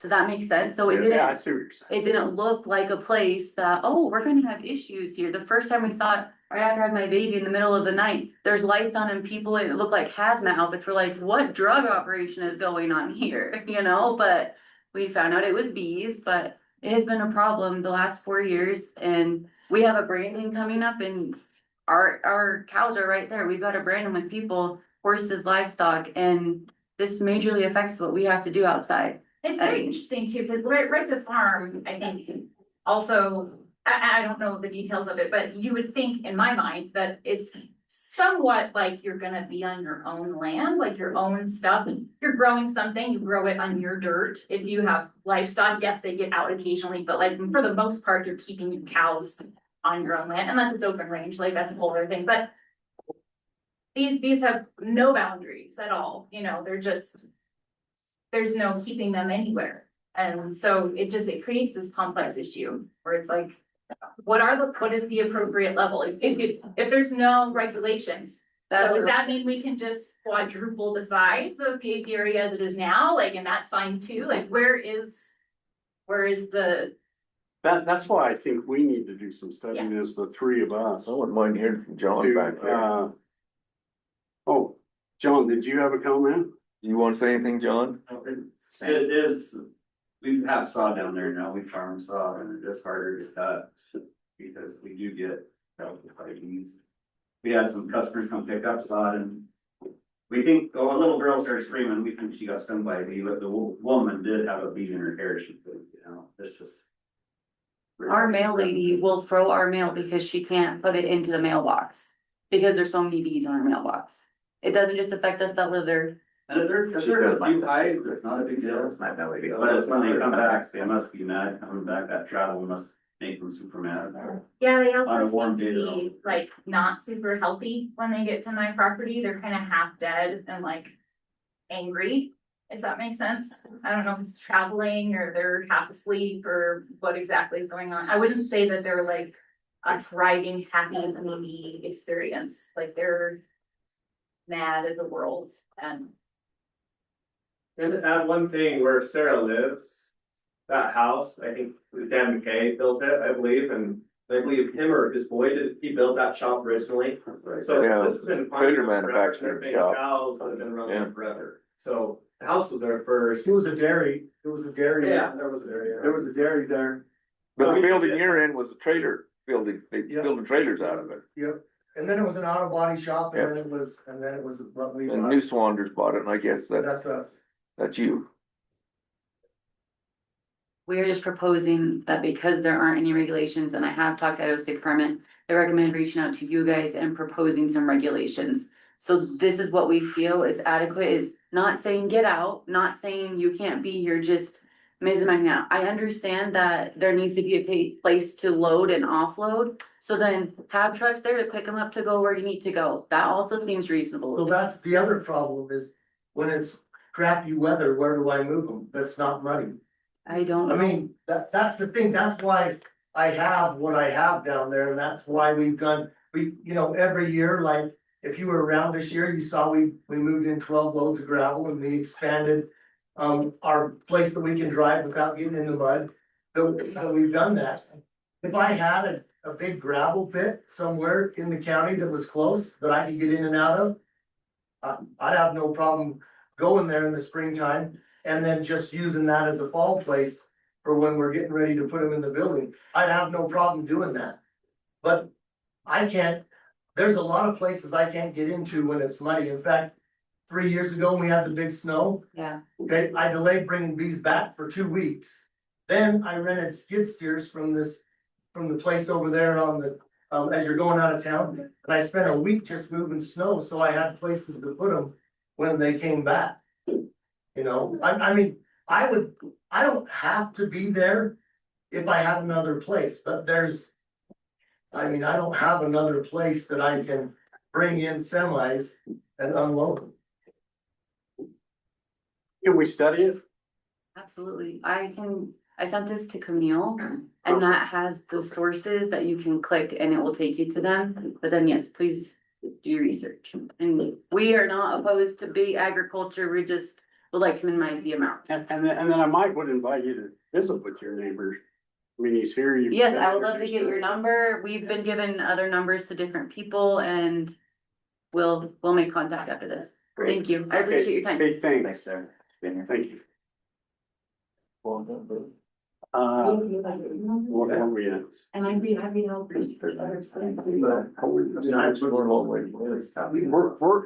gonna take just a quick 3-minute recess is all, and then we're gonna start again.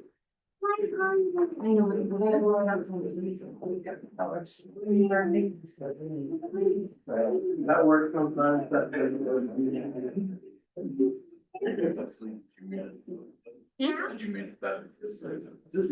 She did, you mute.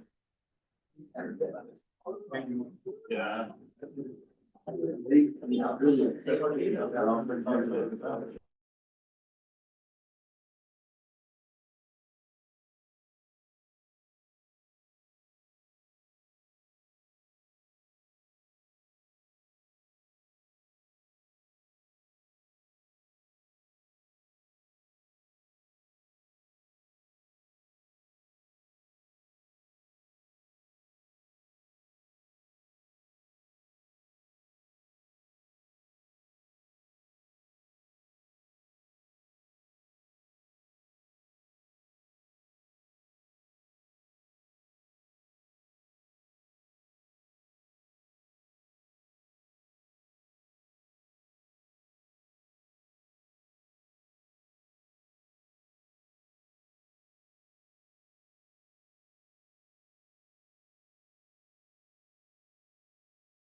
Okay, we'll call this meeting back to order.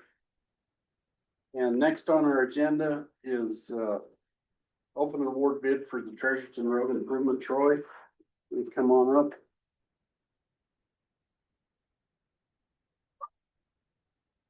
Well, you got a new grandchild this Yeah, weekend? grandson, yeah, Congratulations. awesome. Yeah, that's fun deal there. It's not your first. He's my third grandkid, I think. Yeah. So we advertised 2 weeks in the paper. Only got one response back from that advertisement, so I called out the ones that I knew. And, And what's this for again? there's Treasureton a Road. gentleman wants to improve one of our roads in the Treasureton area. And, so you'll go through that first one. This is 3,000 feet they need to improve. So there's that number. And then we'll go to the next one. That number. Go to the next one. Pacer. And go to ESC. Then we go to DA. Oh, wait a minute. No, you guys got this one, don't have the Bear River. I've got a bear. I got a Bear River. Yeah, Bear River and then DA. That's a huge difference. It's insane, man. It's crazy.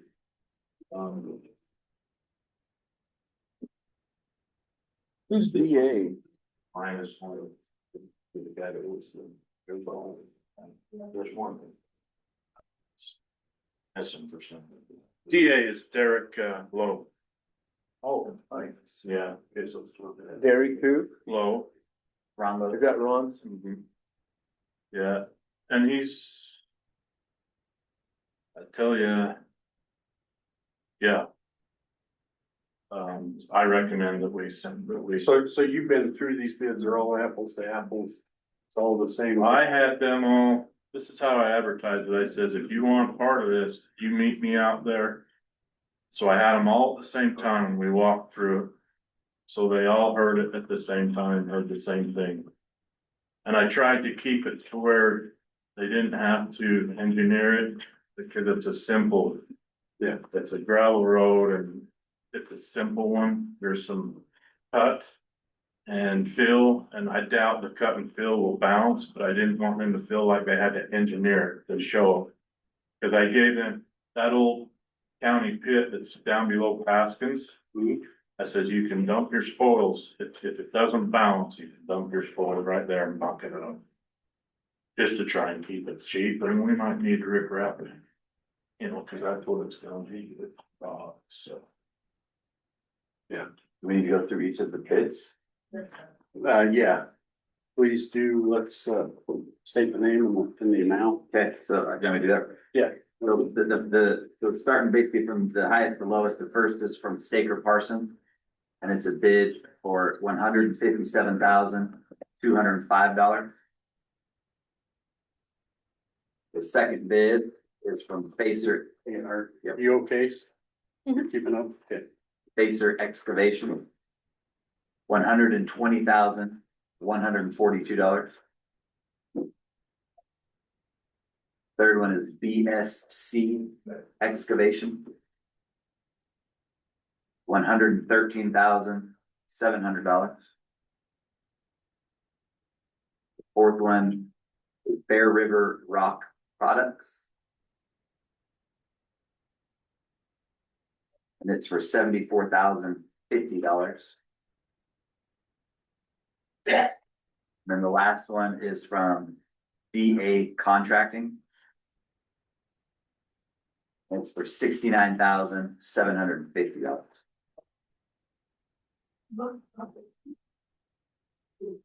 Dave, our Troy has said that they're all equal. They're all gonna include the exact same thing. So Yeah, they all heard the same thing from. Have you had prior experience with all these guys? Yeah, Bear River helped on the one up above the equipment bill. Pacers did work around along our roadway with irrigation and culinary. I don't know that he's done anything for the county. I'd have to remember on that. And Parsons, I know them really well. Oh, it just worries me that there's such a. Bracken did 2200 east, so. Bracken. Yeah, he's been around, long. No, BSC. BSC. Well, the bids are before us, and if they're all apples to apples, I would entertain a motion. Yeah, I'd make the motion based on all that, that we, accept the bid from DA Contracting to, complete the Treasureton Road improvement. All right, second that. Moved and seconded, all in favor? All right, Aye. I don't know if this helps or not, but before, when I talked to you about you giving estimates and whatnot. My estimate to him was somewhere between 70 and 75,000 when I did it, and then I told him, you really ought to get a private estimate. And so that you know that my numbers, my number could be way off this. And that private estimate was close. right, dead on almost. And so then that's when the guy hadn't bought it yet, and then he bought it, and then now this is where we're at. So I was talking to Vic, and I think Vic helped me make sure I say this right, but now at this point, the guy will come in and he'll pay 125% bond on that. Then we can get him going. Derek can't start it till the end of May. And I knew that. Bear River can start actually either in the second weekend of May. And I asked the developer if that was gonna make a difference, and he wanted the lower number. So obviously, yeah. So I will not let work happen until he's filled out a permit to work in the right of way and filled out that financial bond paper. And Camille has a check in her hand for 125%. Is that Very good. Yeah.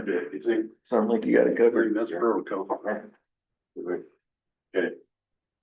Did you get a copy of these? Did you get the Bear River? Is that one I had, didn't have? Yeah, you did.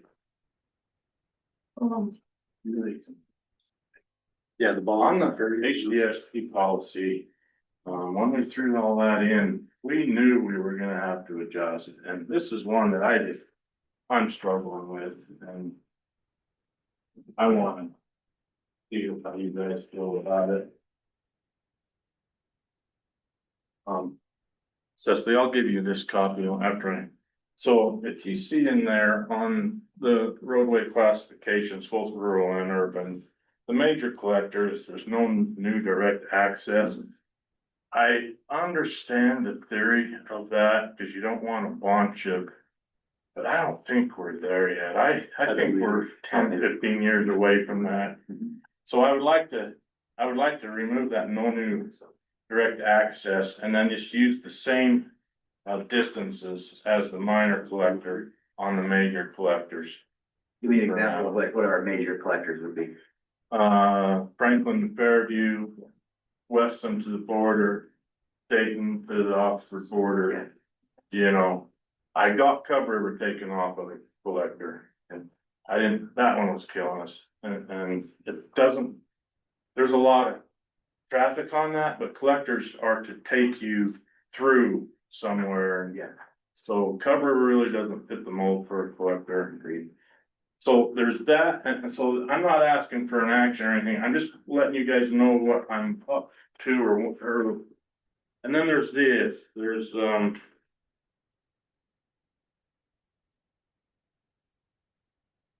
and these are similar.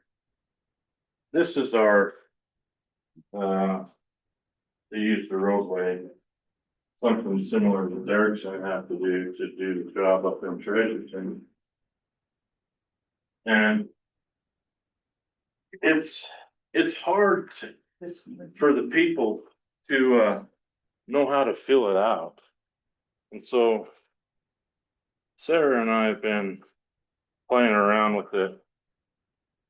And so there's this one, and there's the application permit to use the right of way for utilities, and they're very similar, and if you want, I'll pass this one out. But this is kind of where the direction that we want to go, and we're still fine tuning it. But, it's a little bit, not a little bit, it's a lot clearer on how to fill it out. So it's not frustrating for people or for us as we're helping them fill them out. We just want to have clear with the permit fee and if we require a deposit and total fees. Gives us comment areas. So this is gonna take the place of this one then, is what you want, Something close to this. similar to the, Yeah. taking the place of this, Yeah. or use, permit to use the right of way. And to do all this, I think we have to have a hearing and present it. You know, but I just want to let you know what I'm Working towards. So, and then there's much more, the water portion in that thing is like 10 pages long and. Man, I wanna trim that down to where the normal guy can not have to hire the nurse to know. This is in the road standards of. Yeah. I think these are all great changes. I think they're all just making good improvements. This one I've had a question on. Yeah. No new direct access on the collector for quite a while saying, well, we sure we wanted to do that. It's been killing us. Yeah. And not that we should sway, but, because something hit us. But I gotta have a good reason. I mean, you wanna be reasonable. Like I say, I just don't think we're there yet. Right. I mean, I just don't think we are. We'll use common sense when we're doing it, but That's the key right there. yeah, but we're just not there to where. We got prohibit all new access. So if you guys don't mind, if you guys are liking what you're seeing, I'll Continue on. continue on, get it ready, and then we'll have it advertised for a hearing. We'll start changing. You're probably gonna see me a couple of times a year for a while, till we get that thing Hammered out. working for us. I'm not saying it's a bad policy, I'm just saying, I think it was cut and pasted. and How long has it some been of since it's been revised? that policy was put in 2022, Oh. And- Right, and, yeah. before that, we had a 3-page policy. This one's 180 pages. We need to cut it back. And I'm. What, do you have a lawyer write it? Well, kind of. Vic is probably not gonna say it on that, but, I would like to trim. But I won't do it without your guys' approval, so. So far, so good. Yeah, Well done.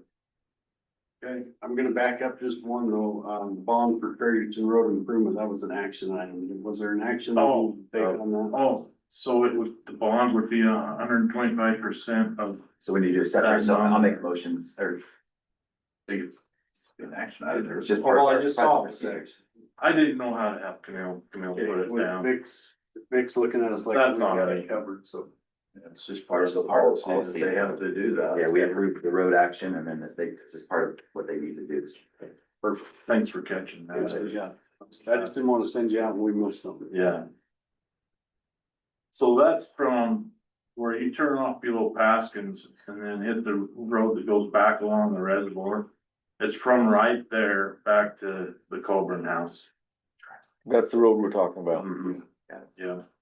I noticed that house is up for sale when I went through there the other day. The Colburns?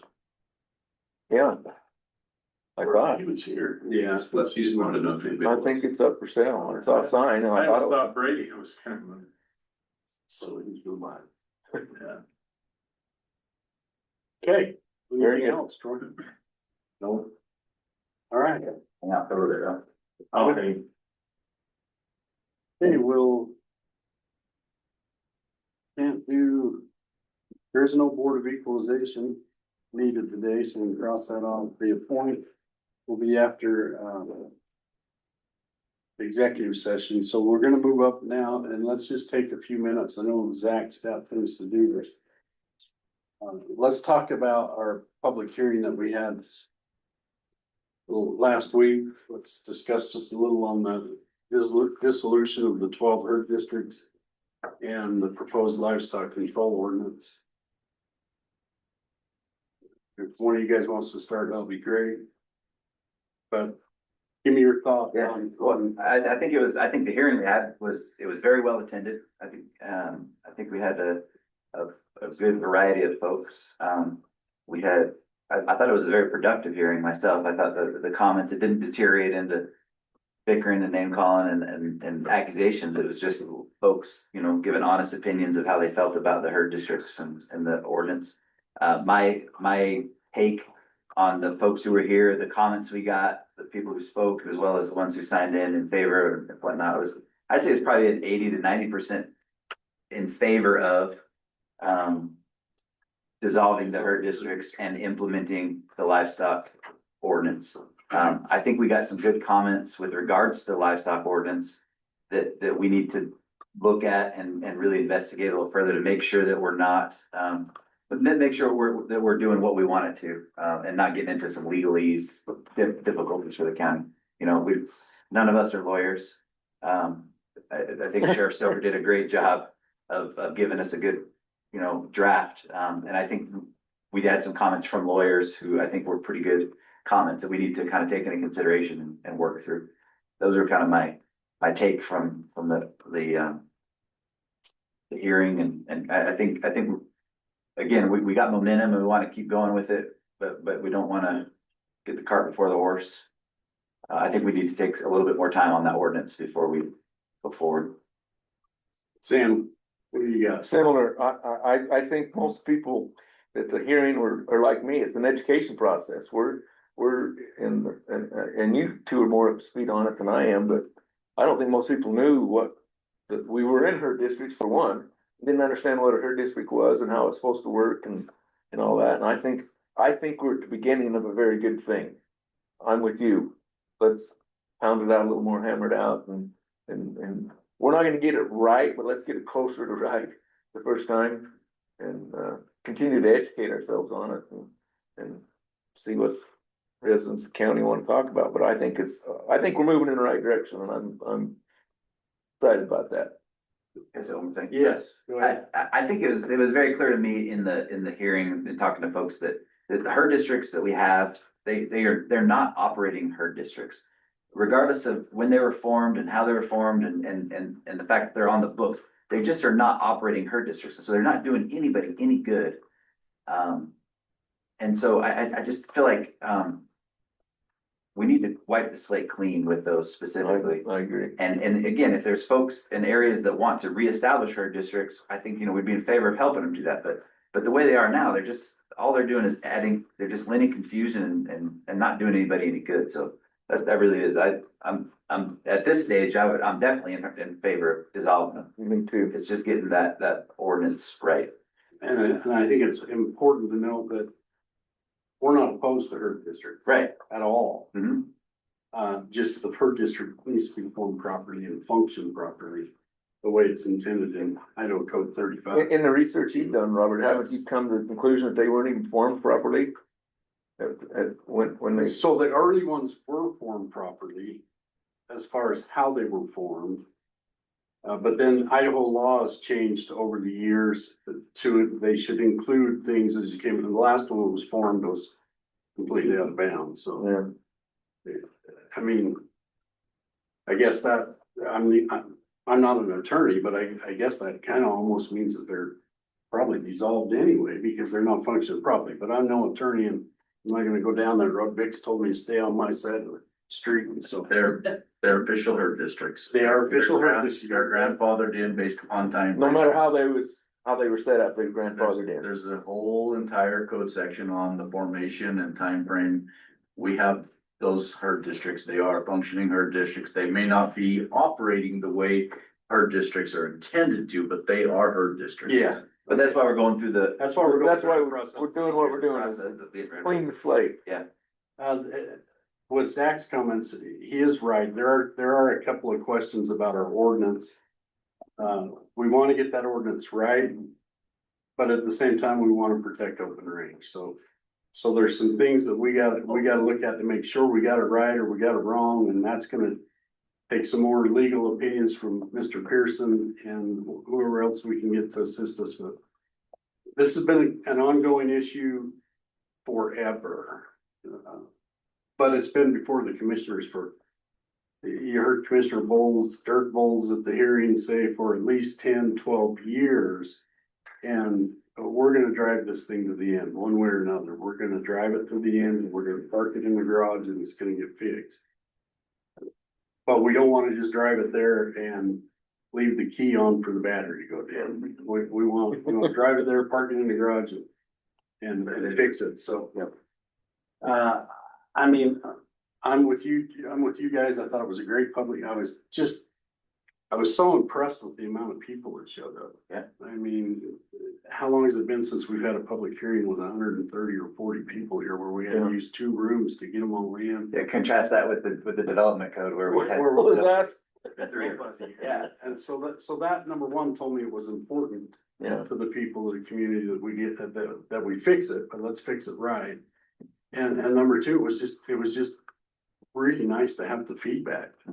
Because yeah, you elect the 3 stooges up here to do your business, but we don't always get it right. And so it's always nice when the public will come to us and ask us or tell us or recommend to us that what we're doing is either there or not there. So I think it's my commitment. I think it's our commitment that we're gonna get this to the finish line. Can I speak? Would you please? Yeah, we really like your comments. Would you introduce yourself? State your name for the record. Rick Pitt Pine Creek. Yes. We really like your comments. It does seem like the ordinance is all encompassing, but a little more research, it will pay off, I believe. I did have, one of you mentioned tweaks. I had a couple things. May I bring them up now? Yes. They're very short. Sure. One is, in section 12, the draft ordinance, which is the last section. The language switches, I think this is forbidden. I left a message for you to kind of touch on this, but it refers to adequate fencing rather than lawful fencing. And one of them. Rick, you're in section 12, which number? D and E. D and E, but. So Vic, I was thinking, should that really be lawful fencing to be consistent? One of the issues seems to be a transition kind of period where they're holding livestock. The other seems like lawful. I think E seems like it should be, the wording should be lawful. I'm not an attorney. I just noticed that that lawful fencing seems pretty important as far as, because people are using electrical fencing, and I think someone talked about some kind of Collars. yeah. Virtual fence, yeah. The other thing that I noticed was, this is from 25, code 2401. It talks about the commissioners may create herd districts, and it says, the second part of that, it says, no county shall regulate or otherwise control the running at large of horses, mules, asses, cattle, sheep, goats within the unincorporated areas of the county, unless such regulation or control is provided by the creation of a herd district. It seems like I've seen in what I read that we're good to go with, you can create an ordinance, but this seems to indicate that only way in 2401 that regulation and control can be provided is through a herd district. So, and I was looking for, I think it might have been in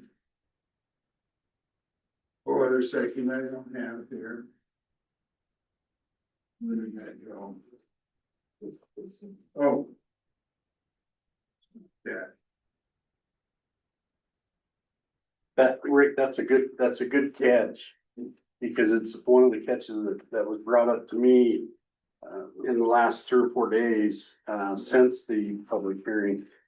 That's what we're saying. We've got to make sure our ordinance is not stepping on open range toes. Yeah. Or, because otherwise we kind of defeated our purpose.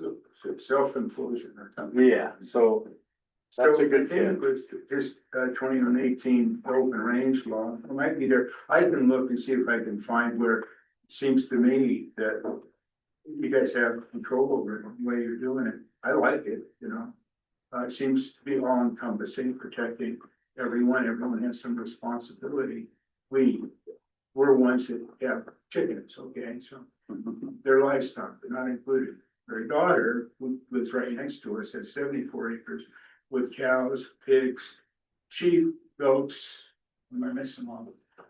Any bees? So, what's that? I said, any bees? We were To on. come, knowing Maury, they will be there someday. I was a beekeeper. Oh, well. Yeah, we've been beekeepers for years, but so we were had sensitivity. Oh, yeah. Anyway. What, I'm glad to hear is that you're gonna take more time to tweak. Because I had these two things I thought, bring it up right now, those are tweaks, and if you wrote it, then. Those are reasonably significant suggestions, I think you'll find more. Yeah. And we really do appreciate the commissioners and everyone involved, the sensitive to everyone involved, working hard on this. Yeah, we've been looking at this for 12, 14 years. It's not gonna hurt to go another month or two to get it as close to Try right to as we get it can. as close to right as we can. Yeah. Yes, ma'am. Beverly Hydrant. We were just sharing with Sheriff Stoker. A thought had come to us about the education part, once you get the ordinance drafted and passed. Education to those who have livestock on their property, and especially the ones that have not been effective in controlling their livestock. Just using a 2-wire electric fence temporary for 400 acres and 300 head of cattle. And repeatedly through the years telling us, well, it's open range. And it hasn't been, because we've been on this for a while with that. A lot of people have Cub River, the ranchers particularly, use the open range defense. That's the club they use against you, huh? To all property owners that don't have livestock. So it would be great, and I'm not sure if you considered how, or how you go about that process once it's all passed. Where's the education? It's vital. Getting to them, because the cattle are coming in again in early June, and they're there till, depending on the weather, late November. And we have multiple breaches all through that time. I think the Farm Bureau, we have a great Farm Bureau chapter here that are engaged and whatnot, and I've talked to some of them individually about that education piece, that once it happens, that using them and their network and their resources and things to help educate the county on what it is to be a responsible livestock owner and what this new ordinance and things will entail. So I think newspaper articles, I think any way we can get that education out will go a long ways to helping avoid neighborly conflicts. Yeah, because your other source of education is when the sheriff shows up inside you, because you're not. It should be an intermediary. Avoid that conflict. We will warn first. Yeah. Yeah. But it takes a long time to build a fence, so. It does. I just like, is there any way we can be a little more proactive? And I know in the public meeting, I'm guessing a rancher, he was sitting about in his territory, and I loved his comment.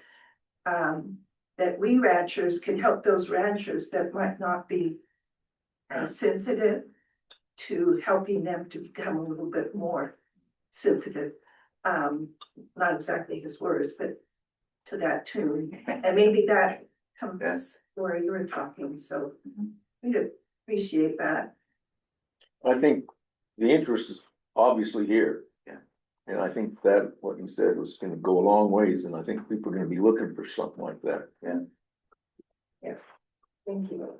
Well, it's, as we said at the public hearing, we'll make no decisions until we've studied it out and hopefully got it right, and we're not there yet. We're not gonna make any decisions again today, other than the decision that we're gonna keep working on this thing and fine tune it. Great. but we're gonna get it to the end. Commissioner Swenson, do you think this gut feeling, is that 2 weeks of research, a month, 3 months? You think? My honest opinion is I think we'd be lucky to be, making a vote on it a month from now, because once we make material changes to this, then we go back to the, public hearing, you know, we start over again. Right. And so, I mean, I just, I think it would be. I mean, we could shoot for a month from now, but I don't know if we could make it. yeah, I just wondered. Yeah. We didn't throw our signs away. We just made change the date. So we went down and took all the signs down. They are all in safekeeping so that we So we'll can. just watch for signs going back up. Yeah. Yeah. You might make them a little larger. I didn't even catch my eye until. It's a budget issue. We couldn't afford it. It's budgeted. Yeah, understand that. Okay, well, is there any other comments on or discussion about the? Just, I just have one more Go ahead. question. At the public hearing, Sheriff Stoker offered to kind of be a Yeah. POC for collecting. Did you get any feedback after that meeting? Were the folks that sent you changes? Emails or? Or- had a letter handed to me, just very recent, so I still gotta go through that, and I have not seen any emails at this point. Okay, yeah, just curious. This is a letter, he's basically saying, you want me to hand it to her? Would you give it to her? Yeah. She can, she'll make copies. Perfect. Yep. Thanks, Rick. Yep. Okay, well, if there's no other discussion, we've made it through our agenda. We do have an executive session, so I would entertain a motion to go in. I'll make a motion that we go into the executive session pursuant to Idaho Code 74-2061 A and B and consider personnel matters. There's a second. I'll second the motion. Roll call vote. Mr. Stewart? Yes. Mr. Bowles? Yes. Where's the meeting? Executive session sign. Okay,